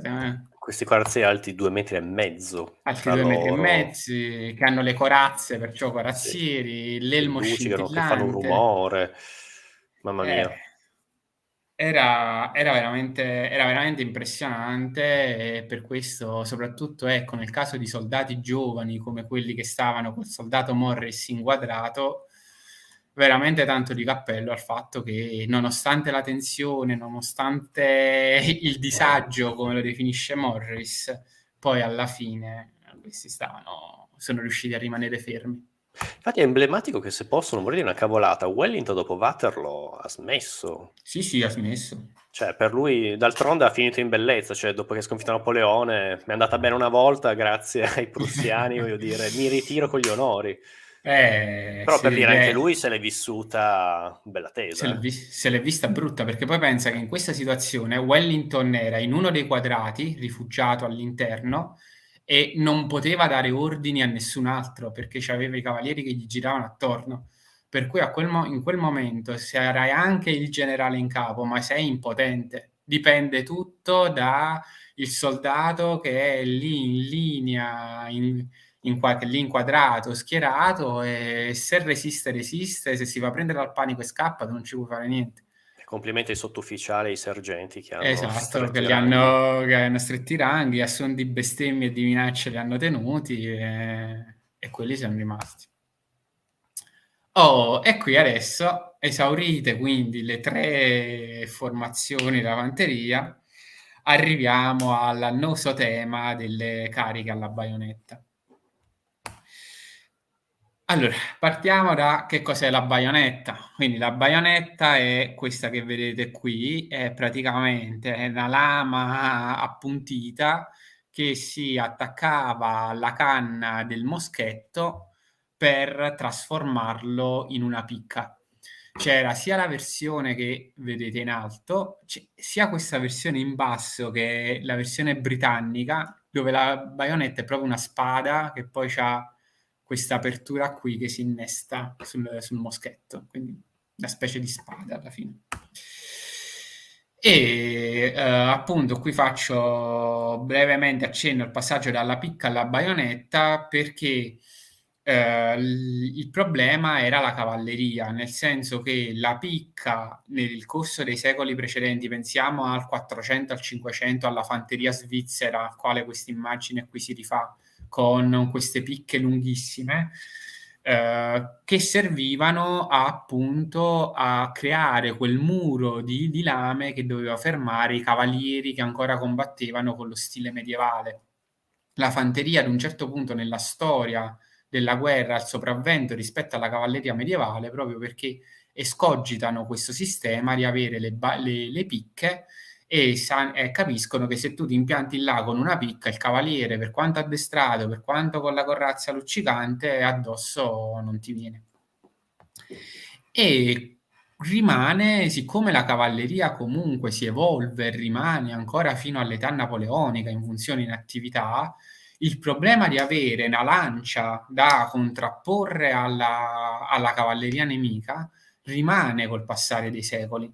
Per cui a lungo, per tutto il 500 e per tutto il 600, nonostante vengono introdotti i moschetti, la picca rimane perché il moschettiere ha bisogno di un tizio con una lancia che lo protegge dalla cavalleria. Quando è che la picca sparisce dai campi di battaglia? Sparisce proprio nel momento in cui si inventa la baionetta e quindi tu puoi trasformare il tuo moschetto in una lancia e puoi proteggerti dalla cavalleria. Per cui in età napoleonica la picca sparisce dal campo di battaglia e si fa tutto col moschetto. Tutto sto discorso per dire che la baionetta nasce come arma anticavalleria, nasce per avere l'equivalente della picca che serve a proteggersi dai cavalieri, perché abbiamo detto che i cavalli cercano di evitare di andarti addosso se hai una lancia puntata.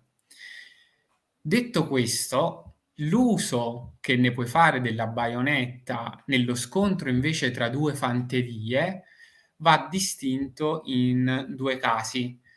Cioè nel caso in cui hai due linee come quelle che abbiamo visto finora, quindi due compagnie schierate perfettamente in linea, che si devono caricare l'una addosso all'altra, è il caso in cui invece hai degli scontri in degli edifici o per le strade o nelle ridotte, nelle fortificazioni.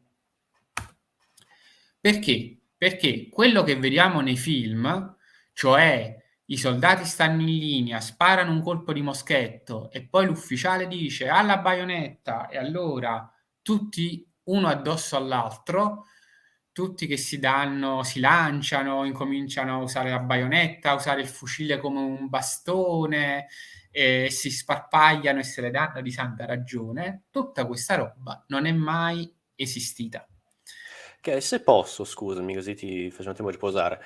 Se pensiamoci Grazie. un attimo, film dove effettivamente, guerra dove effettivamente si andava corpo a corpo, poteva usare la baionetta e la grande guerra. Però di fatto in prima guerra mondiale le baionette non erano molto usate, uno perché erano scomode, erano infilzate, poi un altro, e si usava ad esempio la pala, usavano molto meglio la pala per colpire. Poi anche lì facendo l'evocazione, un'arma come il fucile con la baionetta che potrebbe essere assimilato a una lancia, non è il massimo corpo a corpo, cioè la lancia va bene appunto dalla distanza, ma tu se entri dentro la guardia di un guerriero con la lancia e tu sei armato di spada o di un pugnale, beh, 9 su 10 vinci te, perché il tipo con la lancia se ne fa ben niente una volta che sei entrato dentro la sua guardia. Quindi per dire che il fucile con la baionetta non è proprio l'arma ideale per andare al corpo a corpo, ecco. Bravissimo. Ma poi c'è anche un altro tema, che è quello che abbiamo accennato nell'altra live, che è l'idea che si aveva in quel momento storico che i soldati erano degli automi che dovevano stare impegnati nella compagnia, eseguire tutti quei movimenti meccanici che abbiamo visto di caricamento, sparo, senza avere una minima libertà di movimento. Se tu invece lanci i soldati così, li sparpagli sul terreno nell'uno contro uno, tu dopo non li comandi più, ne hai perso il controllo. Se immaginiamo quelle scene, no, di queste grandi zuffe che si vedono nei film, per un ufficiale diventa impossibile comandare quegli uomini. Come li riprendi più? Come fai a dargli un ordine per dire rimettete informazione, Fate il quadrato che avanzate? arriva la cavalleria. È impossibile perché quelli Certo, stanno certo. ognuno per conto loro nella mischia. Infatti, Era se per loro era posso, inconcepibile. anche c'è una live che ha fatto il professore Marco Bognardi su Domus Robica che parla gli uomini della guerra. Aspetta, ce l'ho qua, ve la leggo subito, che l'ho caricata prima, che ve la consiglio di andare a vedere se non l'avete vista. Uomini in armi. C'è un saggio di un militare che ha scritto, Marshall, ha scritto Man in Fire. È un saggio della seconda guerra mondiale, però racconta tutte le varie pressioni psicologiche che, diciamo, l'uomo, l'essere umano fa la guerra, ma non è il suo fine non è quello di far fuori, ammazzare un'altra persona, perché gli provoca un sacco di traumi. A maggior ragione, è più facile sparare a una nave, sparare a un uomo lontano, già sparare a bruciapelo è una cosa molto pesante, ancora di più andare con l'arma bianca, ecco, perché sei proprio lì a contatto. Quindi a maggior ragione sono tutti modalità di combattere che, diciamo, l'uomo cerca anche di sfuggire. Poi per una persona legata a me col mondo antico è estremamente interessante questa cosa, perché nel mondo antico quella era l'arma, quella era la via, quindi immaginiamo i carichi psicologici che dovevano vedere cosa vuol dire essere effettivamente un soldato e pensare, qui vado un attimo fuori, pensiamo a Tucidide, questa guerra che dura 27 anni, che la definisce proprio una guerra civile, la guerra del Peloponneso, una guerra civile del mondo greco, che come ha imbruttito le genti, gli ateniesi hanno usato questa violenza, ha imbruttito i loro costumi, così hanno usato questa violenza dentro la stessa città. A maggior ragione, se teniamo conto questi fattori, questa barbarie, se vogliamo, che porta alla guerra, l'uso della violenza, così a contatto come era quella antica, possiamo capire ancora di più queste cose. Quindi per dire che anche la baionetta non era sia come arma d'eccellenza, la baionetta lancio come arma da contatto, sia anche per la guerra razionale, che è la guerra del 700-800, che una volta che il nemico, cioè i tuoi uomini li mandi all'assalto, non è Total War che li porti indietro, li hai persi, sono fuori controllo, e poi anche per lo stesso soldato, se può, evita il corpo a corpo, ecco. Ma infatti c'è anche quel punto lì che questa non è gente che vuole morire, per cui se può cerca di evitare insomma questa forma di combattimento. E qui giusto per avvalorare un attimo questa cosa che sto dicendo, per non dire che la sto dicendo io perché me la so inventata, ho portato un po' di virgolettati di persone che queste guerre le hanno vissute. Quindi qui c'è il virgolettato di un veterano britannico, James Fitzgibbon, che dice: «Non è mai successo che due linee abbiano incrociato le loro baionette in battaglia. Dicono sia successo alla battaglia di Maida, ma io non ci credo». La battaglia di Maida è uno scontro secondario tra francesi e inglesi che è avvenuto in Calabria, molto studiato tra l'altro dai britannici che ci tengono particolarmente, ma fatto sta che Fitzgibbon dice: «Sì, lo dicono», perché poi è un vanto dire: «Io sono andato alla baionetta», sì, ma non ci credo. Ancora, un parere un po' più autorevole di quello di un fantaccino, di un soldataccio, è quello dell'ufficiale medico di Wellington, George Guthrie, che dice: «Le cariche con la baionetta non si incontrano mai e non sfociano mai in un corpo a corpo. E questo per la miglior ragione possibile, che una delle due parti scappa via appena l'altra si avvicina abbastanza da danneggiarla». Per cui qua stiamo entrando anche in un dettaglio maggiore. Guthrie, ufficiale medico di Wellington, ci sta dicendo che capitava che l'ufficiale diceva carica, ma la linea caricava ed era anche qui uno scontro psicologico, cioè si arrivava ad un punto in cui o chi caricava vedeva chi stava dall'altra parte, era fermo, li aspettava e quindi poi si dissuadeva, oppure magari chi stava dall'altra parte, che stava ricevendo questa carica, contro alla baionetta, si spaventava e se la dava a gambe. Per cui una delle due era proprio una prova psicologica. Provo a spaventarti e vediamo se te la dai a gambe o se resisti. Se resisti e stai fermo, non insisto, non vado oltre, mi fermo un attimo prima. E poi parere ancora più autorevole quello del barone Jomini, che è stato uno dei grandi teorici militari dell'età napoleonica, uno di quelli che ha forgiato poi il pensiero militare occidentale, che riferendosi proprio alle cariche alla baionetta dice: «Non ho mai visto una cosa del genere su un campo di battaglia». Proprio Però se categorico. posso, ci sono degli esempi, non so, pensiamo alla battaglia della Moscova, posizioni fortificate dove i soldati si lanciano, o il tuo Esatto. post che hai fatto delle cariche garibaldine, oppure È già anche, più sì, sì, sì. so che anche nella guerra successiva americana sarà in futuro rispetto a questo, però ci sono degli eventi che capitano, però forse la complessità di dire sono cose sporadiche, ecco, non possiamo vederle come... Allora, la prassi. dobbiamo distinguere, nel senso che in età napoleonica capitava, ma capitava nel secondo caso che ho analizzato qui, cioè nello scontri in edifici o in ridotte, cioè in fortificazioni. Cioè, capitava che, che ne so, gli austriaci c'è quella compagnia che si è rintanata in quella casa, si fa il combattimento casa per casa, perché poteva capitare che il combattimento sfociava e diventava casa per casa, e quindi la compagnia francese che voleva andare a stanare la compagnia austriaca in una casa andava con la baionetta e lì si arrivava al colpo a corpo. Lì sì. Però dobbiamo pensare che non è il caso di 2 linee una davanti all'altra che si Ok, caricano come nei film.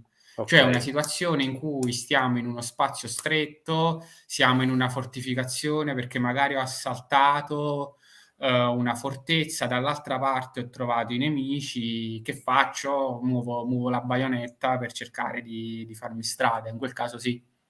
Ok, grazie. Altra cosa diversa invece è quando parliamo di cariche garibaldine o di guerra civile americana, perché stiamo andando più avanti nel tempo e il modo di combattere si abbrutisce e lì ci incominciano a essere le cariche, lì ci sono.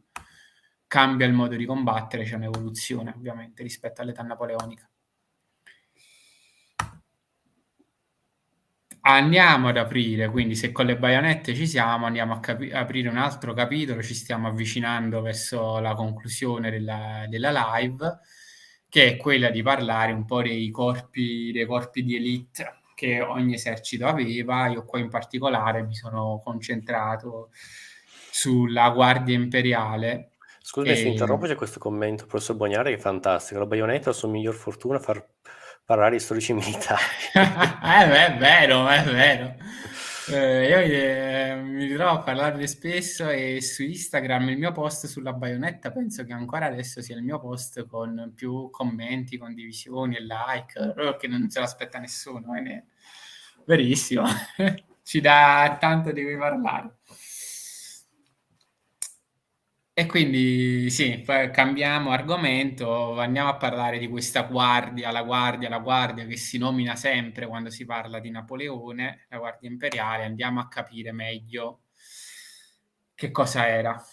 È un reparto quindi di élite che nasce nel 1804, quindi nel momento in cui Napoleone diventa imperatore. Prima esistevano dei reparti simili, esisteva la guardia consolare, delle cose simili, però diciamo che la guardia imperiale vera e propria nasce nel 1804 e nasce quindi come un piccolo corpo di élite di soldati particolarmente migliori degli altri che appunto sono sempre a fianco di Napoleone e ne fanno da guardia. Quindi all'inizio nascono che sono 8.000 uomini. Se posso, scusi se interrompo, questo quadro qua, in Ridley Mhm. Scott, nella sua battaglia di Austerlitz, c'è un'inquadratura che inquadra un soldato della vecchia guardia. Quando ho visto i tuoi Sì, slide mi è venuto in mente il film e secondo me ha preso da questo quadro. sì, sì. Cioè, No, poi ma mannaggia questo... lui, ad Austerlitz mi fa vedere la vecchia guardia a Waterloo niente. Cioè, perché? Che poi c'è una bella citazione, cavolo, Sì, era sì. proprio così, in posa. Questo era... Eh, Questa cosa Scott tra l'altro l'ha fatta molto bene, che era una delle cose che mi faceva un po' sperare meglio per il film, perché già nel trailer si vedeva che tantissime scene lui le ha prese da quadri dell'epoca, per cui c'è stato un lavoro storico di cura, ma poi, vabbè, al di là della veridicità storica, è proprio la trama che risultava un po' scadente. E comunque sì, quindi questo corpo della Guardia nasce come una piccola élite, 8.000 uomini in tutto, poi Napoleone si appassiona, la ingrandisce, continua ad aggiungere uomini. Alla fine, nel 1814, che è l'anno della massima espansione, la Guardia diventa un esercito nell'esercito, 112.482 uomini, quindi più di 100.000 uomini che formano solo la Guardia e che quindi formano la parte d'élite dell'armata francese. Uomini che a questo punto non sono più solo fanti come quelli che vediamo qui nel quadro, ma a quel punto appunto la guardia è diventata proprio un esercito, quindi anche la sua cavalleria, la sua artiglieria, cioè l'artiglieria della guardia, la cavalleria della guardia e tutto il resto.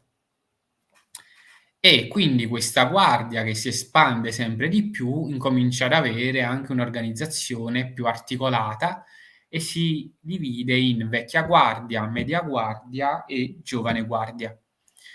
La vecchia guardia, che poi sono veramente i migliori dei migliori, sono i veterani che hanno almeno 4 anni di servizio e 2 campagne militari alle spalle.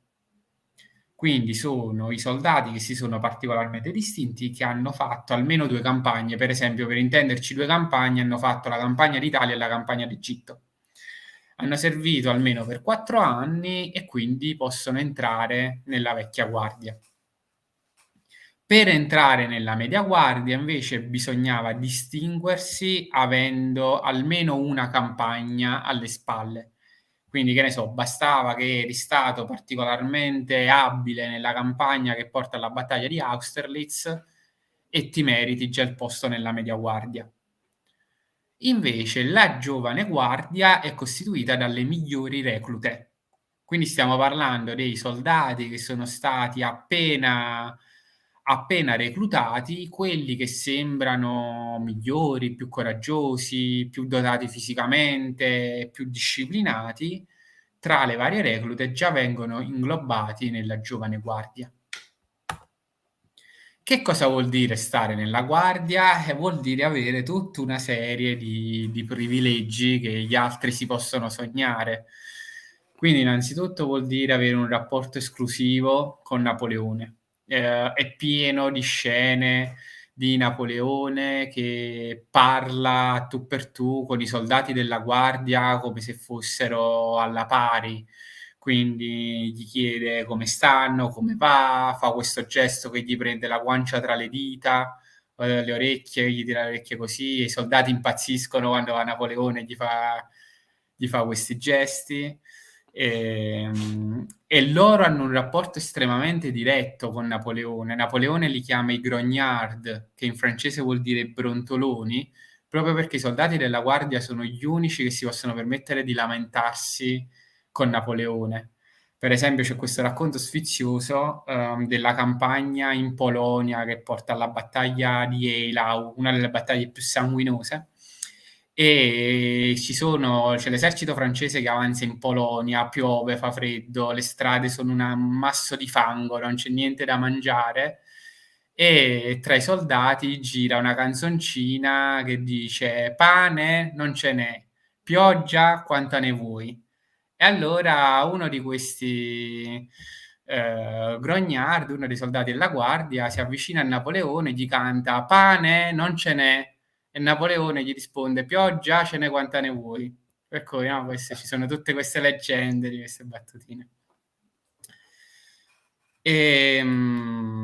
Ovviamente sono pagati meglio i soldati della guardia, hanno dei treni di rifornimenti dedicati, per cui anche in Russia quando si fa la fame, i soldati della guardia mangiano e riescono a mangiare decentemente, perché hanno dei treni di rifornimenti apposta per loro, hanno un'infermeria dedicata e poi se sei nella guardia ti becchi le decorazioni con una facilità molto maggiore rispetto agli altri soldati, per cui la Legione d'Onore, che è la decorazione che introduce Napoleone, veniva data con molta più facilità se eri nella guardia.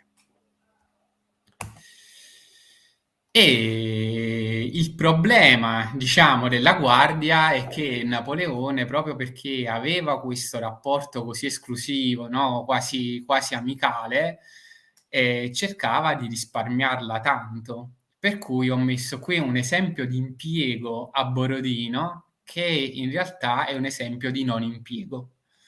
Ovvero, contesto, siamo nella campagna di Russia, 1812, Napoleone ha inseguito i soldati russi che si ritiravano e facevano la tattica della terra bruciata fino davanti alle porte di Mosca. Arrivati davanti a Mosca, i russi finalmente si fermano a dare battaglia perché vogliono resistere per difendere la città. Inizia la battaglia di Borodino. La battaglia di Borodino è veramente uno dei peggiori macelli, una battaglia più sanguinose delle guerre napoleoniche, una battaglia durissima, d'attrito, in cui i russi fanno una resistenza davvero, davvero forte. E c'è un momento in cui però i francesi sembra che ce la possano fare, sembra che possano sfondare, e i generali dal campo mandano messaggi a Napoleone dicendogli: fai intervenire la guardia che noi sfondiamo. Napoleone sta lì, ci pensa, ci riflette e poi alla fine non fa intervenire la guardia. E questa scelta di non far intervenire la guardia fa sì che i francesi alla fine la battaglia la vincono, ma non è una vittoria decisiva. I russi conservano il loro esercito, si riescono a ritirare e quindi la campagna di Russia non finisce come invece Napoleone avrebbe voluto, perché l'idea di Napoleone era: io stravinco a Borodino, anniento l'esercito russo e la campagna finisce. Invece lui non si gioca la guardia e non ottiene la vittoria di cui aveva bisogno.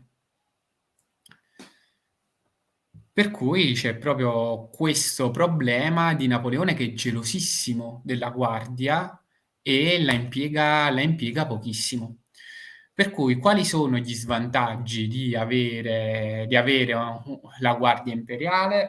Lo svantaggio è che appunto hai uno scarso impiego, c'hai i tuoi soldati migliori e li tieni in panchina, e invece privi le parti che poi stanno davvero ad affrontare la battaglia e stanno davvero a combattere, li privi dei soldati migliori. Perché cos'è la guardia? La guardia è: prendi una compagnia di soldati, selezioni il migliore e dici tu ti distacchi dalla tua compagnia e vai nella guardia. E quindi questo vuol dire che la compagnia che poi rimane e deve affrontare la battaglia e deve stare sul campo, inevitabilmente è privata del suo soldato migliore, dei suoi 2 soldati migliori, e quindi l'esercito si indebolisce paradossalmente. Soprattutto se poi la guardia te la tieni in panchina. E poi l'altro grande svantaggio è che avere questa corpo di élite che ha il mito di essere invincibile è anche uno svantaggio psicologico, cioè la guardia diventa fondamentalmente l'ancora di sicurezza di tutto l'esercito. Per cui se la guardia interviene e vince, tutti contenti. Se la Se la guardia guardia arretra, bordello, manicomio, ed è quello che succede a Waterloo.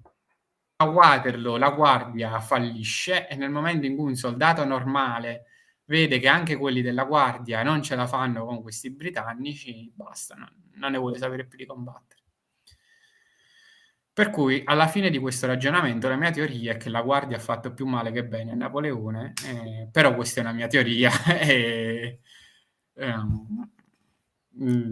rimane tale.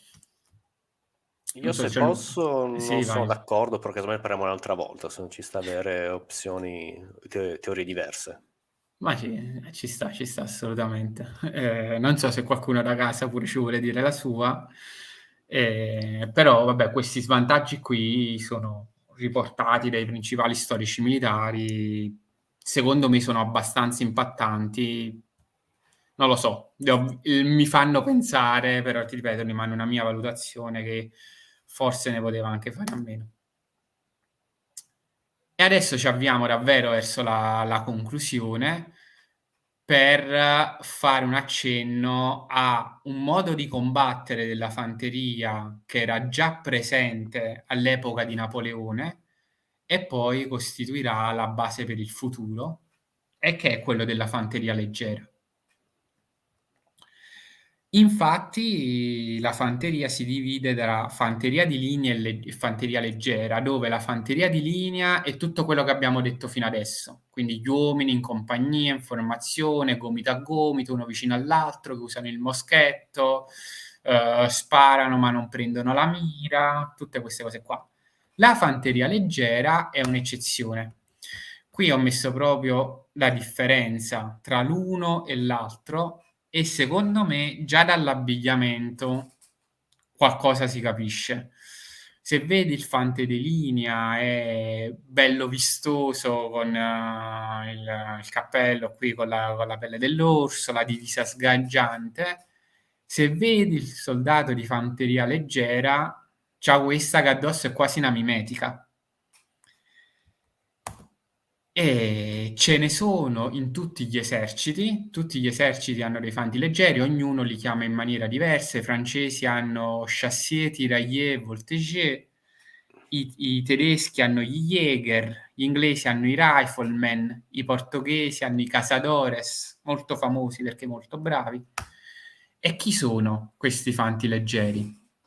I fanti leggeri sono dei soldati come questo che vediamo qui inginocchiato, che combattono in maniera diversa da tutti gli altri.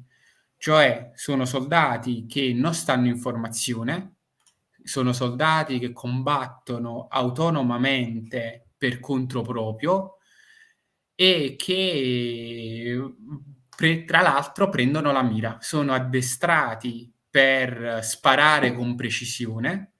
In alcuni casi sono armati anche con dei moschetti migliori, più precisi rispetto a quelli dati alla fanteria comune. E quindi fanno questo lavoro che fa il soldato qui, cioè agiscono in maniera indipendente, in maniera singola, hanno autonomia, libertà di movimento, si vanno ad accovacciare, a nascondere dietro un albero, dietro una roccia, nei campi di grano alti e vanno a prendere la mira per sparare contro le file nemiche e indebolirle. Quindi è proprio un approccio diverso rispetto a tutto quanto abbiamo visto fino adesso ed è l'approccio che poi piano piano evolverà e diventerà la norma del modo di combattere che poi esiste ancora oggi. Ed è un modo di combattere che in realtà anche questo non si inventa Napoleone, ma che esisteva già fin dal '700 e i primi ad inventarselo sono gli austriaci con questi Grenzer che ho nominato qui. I Grenzer erano dei soldati croati che dovevano controllare i confini orientali austriaci, sempre molto turbolenti, e combattevano proprio in questo modo, in maniera estremamente autonoma e indipendente. Visto il successo dei Grenzer, incominciano a essere impiegati piano piano reparti di questo tipo in tutti gli eserciti. All'inizio sono un'eccezione, sono reparti minoritari, costituiscono delle piccole unità all'interno dell'esercito. Poi in particolare la guerra di indipendenza americana invece dimostra che come modo di combattere è efficace. La fanteria leggera viene molto usata da Washington, dalle armate rivoluzionarie americane, perché si adatta bene al territorio americano. In America, nei luoghi dove si combatteva, c'erano queste posizioni, c'erano boschi, c'erano posizioni dove era possibile coprirsi, nascondersi, magari i volontari che aiutavano i soldati regolari americani facevano proprio questo lavoro, no? Si vede una scena buona nel Patriota da questo punto di vista, quando il patriota si nasconde nei boschi e incomincia a sparare agli inglesi. E quindi in America si capisce che questa cosa può funzionare e quindi piano piano questo modo di combattere viene adottato sempre di più e si arriva all'epoca di Napoleone, quando i francesi introducono la loro specialità che sono i volteggiatori, dove la fanteria leggera diventa quasi paritaria alla fanteria di linea. E qui c'è una testimonianza di questo tipo che è data da Sir David Dundas. Dundas chi è? È il tizio che ha scritto il manuale di addestramento della fanteria britannica di età napoleonica. Sul suo manuale si sono addestrati tutti i soldati di Wellington, per capirci. E lui scrive proprio: invece di essere considerata accessoria ai battaglioni, la fanteria leggera è diventata la componente principale del nostro esercito. Quindi il modo di combattere incomincia a variare.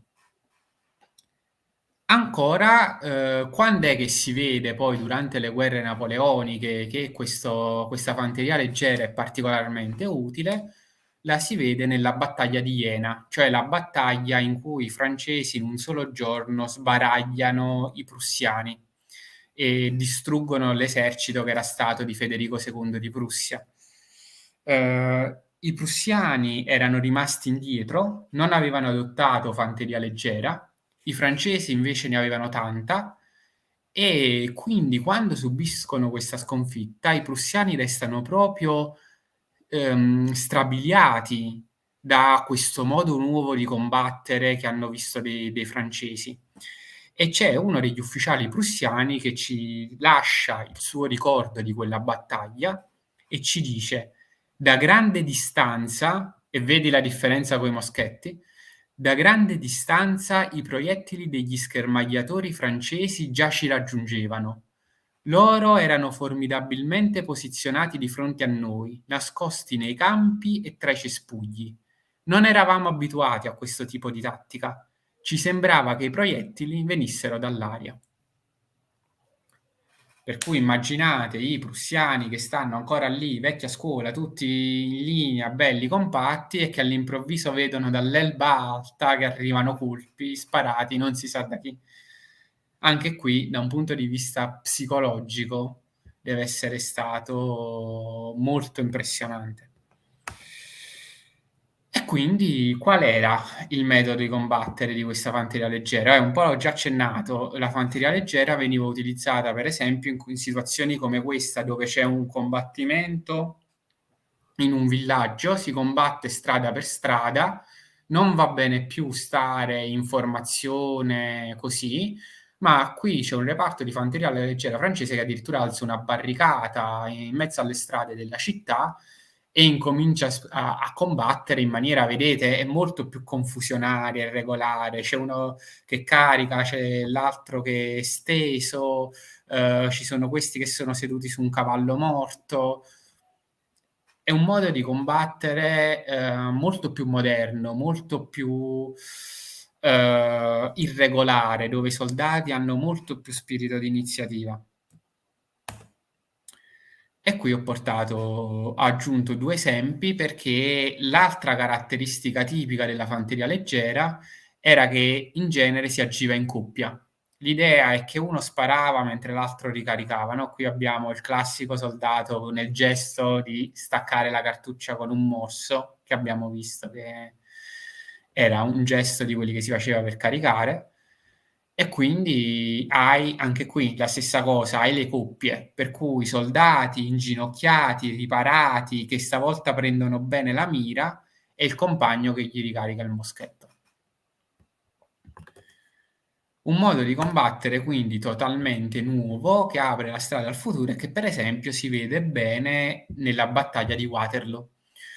A Waterloo, questa è la mappa del campo di battaglia, uno degli scontri decisivi si svolge in questo cerchio che ho evidenziato qui, perché la linea inglese è protetta, questi in rosso sono gli inglesi, la linea inglese è protetta da due castelli, loro li chiamano, in realtà sono due fattorie fortificate, che sono questa qui, anzi, vabbè, volendo ce ne sono tre, la Papelotte, la Essent e poi c'è Hougoumont, che è questa fattoria fortificata che protegge il fianco destro inglese.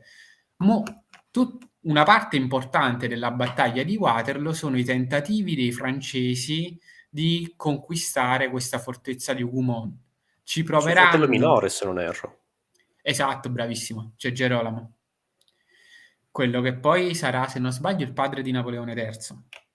Ah, non lo C'è sapevo questo. lui, sì, c'è lui che comanda qui una divisione. Il corpo d'armata lo comanda il generale Reille, ma il fratello di Napoleone comanda una divisione. E loro provano per tutto il giorno a conquistare questo castello e non ci riescono. E questo sarà uno dei tanti motivi di fallimento di Waterloo, perché conquistare questi castelli è fondamentale per poi potersi avvicinare alle truppe inglesi. Per cui i francesi stanno qua impegnati tutto il giorno a conquistare questa fattoria fortificata e gli scontri che si svolgono all'interno, questo è un quadro che rappresenta gli scontri ad Hougoumont, sono scontri tra fanterie leggere che combattono non più nella formazione in linea precisa, ma combattono, come si vede in questo quadro, in una maniera molto più concitata, per cui davanti a Hougoumont c'è un bosco, che vediamo qui sulla destra, gli inglesi aspettano i francesi appostati dietro gli alberi, c'è la fanteria leggera tedesca in realtà, alleata di Wellington che spara ai francesi da dietro gli alberi. Altri inglesi li vediamo qui, sono nascosti dietro i parapetti, dietro i muri, sparano da questi parapetti, guarda, si vede anche qui, alcuni sparano dalle finestre.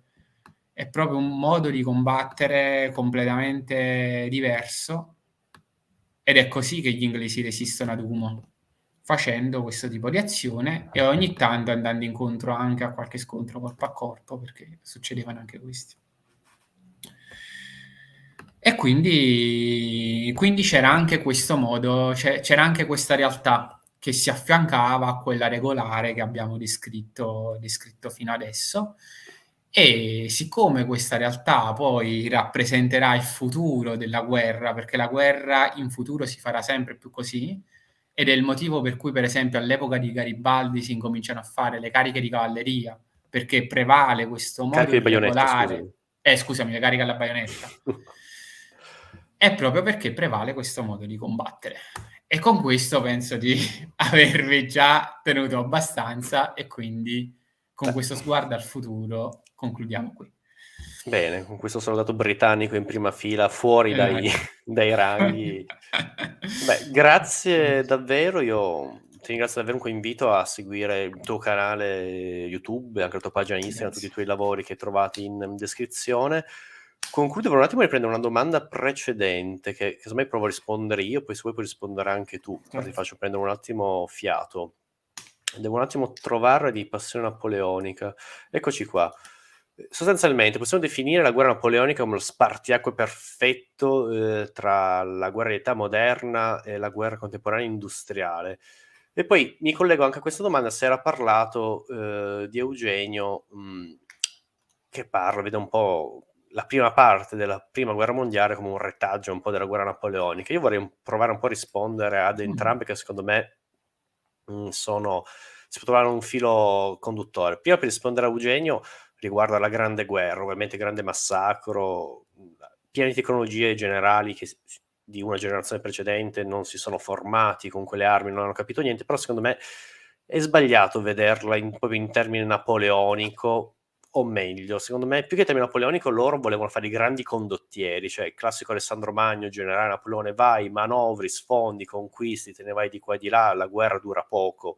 Volevo fare una grande guerra di conquiste, che poi a mio avviso che ogni generale voglia fare una cosa di questo genere, non penso l'idea, ma che bello, facciamoci una trincea, ci infiliamo per 5 anni e che bello, massacriamoci, non è proprio questa l'idea più ottimistica, quindi più che guerra napoleonica, secondo me è l'idea del grande condottiero, va che conquista, Cesare in Gallia, va e conquista tutto, la grande guerra di manovra. Poi a mio avviso io farei entrare la guerra napoleonica come di fatto la guerra di età contemporanea, e questo perché rispondendo che cos'è la guerra contemporanea, a mio avviso è un grande esempio, è la Grande Guerra, cioè a mio avviso una guerra industriale dove la tecnologia ha il suo peso, ma soprattutto una guerra dove l'industria ha un valore strategico. Se pensiamo la prima guerra mondiale, la Germania finisce, il secondo Reich cade perché di fatto è morso, ovviamente i nemici sono sempre più pressanti, noi italiani, caduta l'Austria, potremmo passare il Brennero e arrivare in Baviera, però comunque è morsa dalla stretta come dire, dell'impero inglese, delle sanzioni, tutto. Il secondo Reich fa la fame, e quindi se vogliamo è una sconfitta strategica, a differenza, se vogliamo, delle guerre napoleoniche, cioè Waterloo è una classica sconfitta tattica, ecco, quindi alla vecchia maniera. E quindi qui vediamo che Napoleone prova a fare, cioè a mio avviso, e qui per carità, secondo me chi è che è effettivamente il vincitore delle guerre napoleoniche? Qui credo che il professor Bognardi sarà in disaccordo con me, che secondo lui chi di fatto ha vinto le guerre contro Napoleone sono i tedeschi, per carità, loro, tedeschi, austriaci, russi, hanno dato la prova più dura, hanno dato il sangue, ma a mio avviso posso dire, credo almeno che gli inglesi abbiano vinto, di fatto abbiano sconfitto Napoleone, nel senso che hanno messo meno uomini, meno facce, però è una costante, hanno finanziato continue coalizioni contro di lui, cioè per 20 anni è stata una guerra contro di lui, e soprattutto quello che ha vinto è stata la grande potenza industriale, perché ricordiamoci, in questi anni la Gran Bretagna stava vivendo la rivoluzione industriale, cosa che comunque non ha permesso in parte alla Francia di potersi sviluppare. Infatti ricordiamo che con la leva formalmente tutti quanti gli eserciti tutti quanti i cittadini potevano essere arruolati, ma la Francia non aveva questa potenza industriale, questa potenza di armare, quindi questa potenza strategica. Sarebbe stato interessante se la Francia avesse avuto gli stessi mezzi, parlo di potenza industriale, che aveva l'Inghilterra in quel momento, quindi poter di fatto armare molti più uomini, come sarebbe cambiata la storia.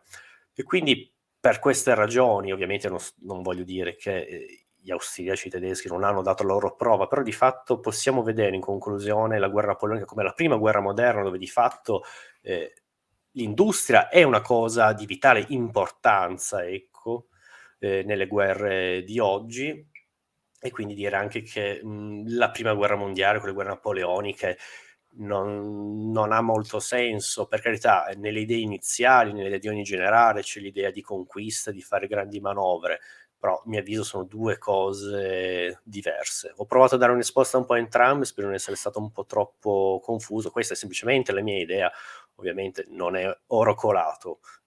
Prego, dimmi pure la tua. No, chiarissimo, chiarissimo. Beh, condivido, nel senso che volendo dividere le due domande, le guerre napoleoniche spartiacque con la guerra moderna industriale.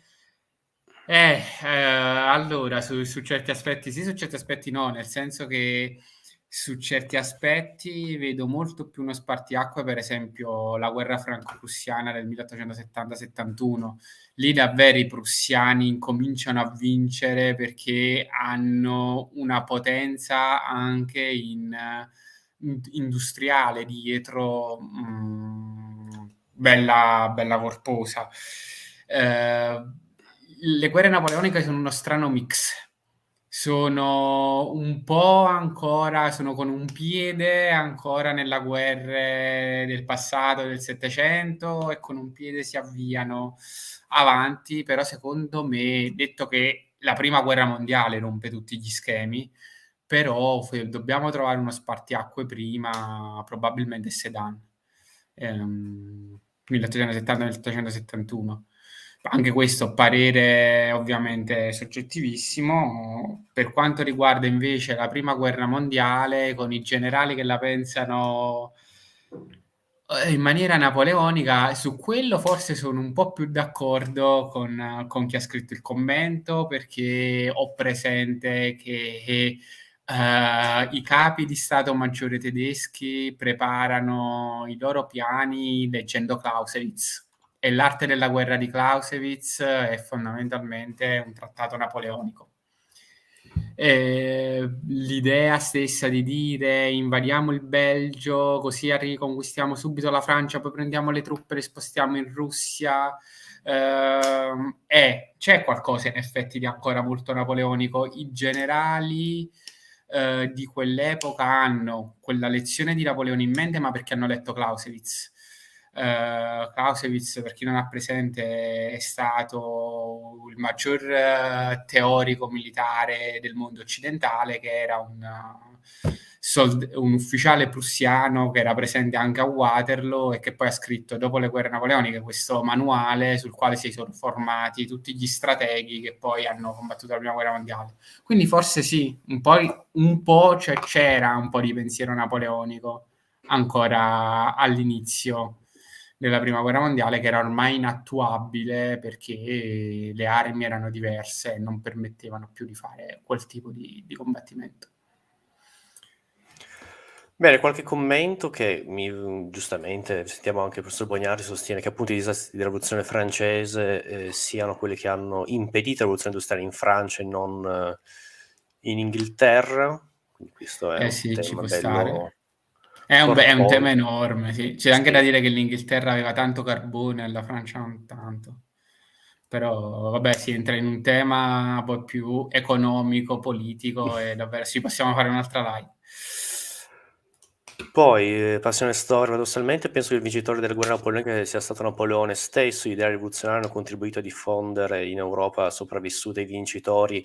Sì, anche lì, poi il discorso anche lì molto più, se vogliamo, da dottrine politiche, quanto rimane della rivoluzione francese in Napoleone. Napoleone è questa cosa, questo prodotto che però nasce giacobino, però è un imperatore, cioè che Robespierre non sarebbe mai fatto imperatore, quindi questo qui è anche un altro tema su che cos'è la rivoluzione francese, perché si parte con diamoci una costituzione, un Parlamento, e si arriva alla congiura degli uguali, cioè comunismo, cioè una roba matti, e poi il prodotto reale è Napoleone, cioè di fatto facciamo un impero, quindi anche questi sono temi veramente spessi che ci sta a portare, come anche commenta il professor Bognardi, porta a maggior ragione la complessità di tutto quanto. Secondo me, se posso, forse non l'ho detto prima in maniera più chiaro, semplicemente, secondo me, il vero confine tra la guerra moderna e la guerra contemporanea, a mio avviso, secondo me, è proprio la Grande Guerra, è un qualcosa che rompe davvero gli schemi, cioè quella roba, trovare sì, ci sono dei precedenti, c'è un qualcosa, ma tutti in piccole dosi. La Grande Guerra è un Vero. qualcosa che di fatto apre il Novecento, però ovviamente troviamo delle cose, una potenza, tra virgolette, industriale, tra virgolette, c'è sempre stata come potenza strategica, cioè se Roma non c'era chi faceva i gladi, questi non andavano da nessuna parte, però ovviamente è un altro contesto, bisogna capire che cosa intendiamo per mondo contemporaneo, e il tema dell'industria è molto interessante vedere anche questo paradosso, se la rivoluzione francese ha bloccato le ali a una nascente rivoluzione industriale in Francia. Va bene, io ti ringrazio immensamente per queste super live, questa super chiacchierata di questa sera. Ringrazio tutti quelli presenti e nulla, vi invito andate a vedere i lavori di Crescenzo sul suo canale YouTube, sulla sua pagina Instagram, che per esempio ultimamente ha postato dei post, ma anche dei video fatti in persona, che fa vedere le varie fortezze di età moderna, veramente interessanti. Quindi nulla, io ti lascio alla fine la parola, ringrazio tutti quanti e a te. Grazie a te Gianluca per avermi invitato, grazie a tutti quelli che sono resistiti 2 ore e 20 e che hanno commentato e che hanno guardato. E nulla, possiamo concludere dicendo che le guerre napoleoniche le ha vinte Napoleone, perché le chiamiamo guerre napoleoniche. Sì, la Così, guerra di giusto. Wellington, ricordato, perché a Waterloo ha vinto con molta fortuna e grande aiuto di Blucher. Blucher, grazie per la Blucher. pronuncia.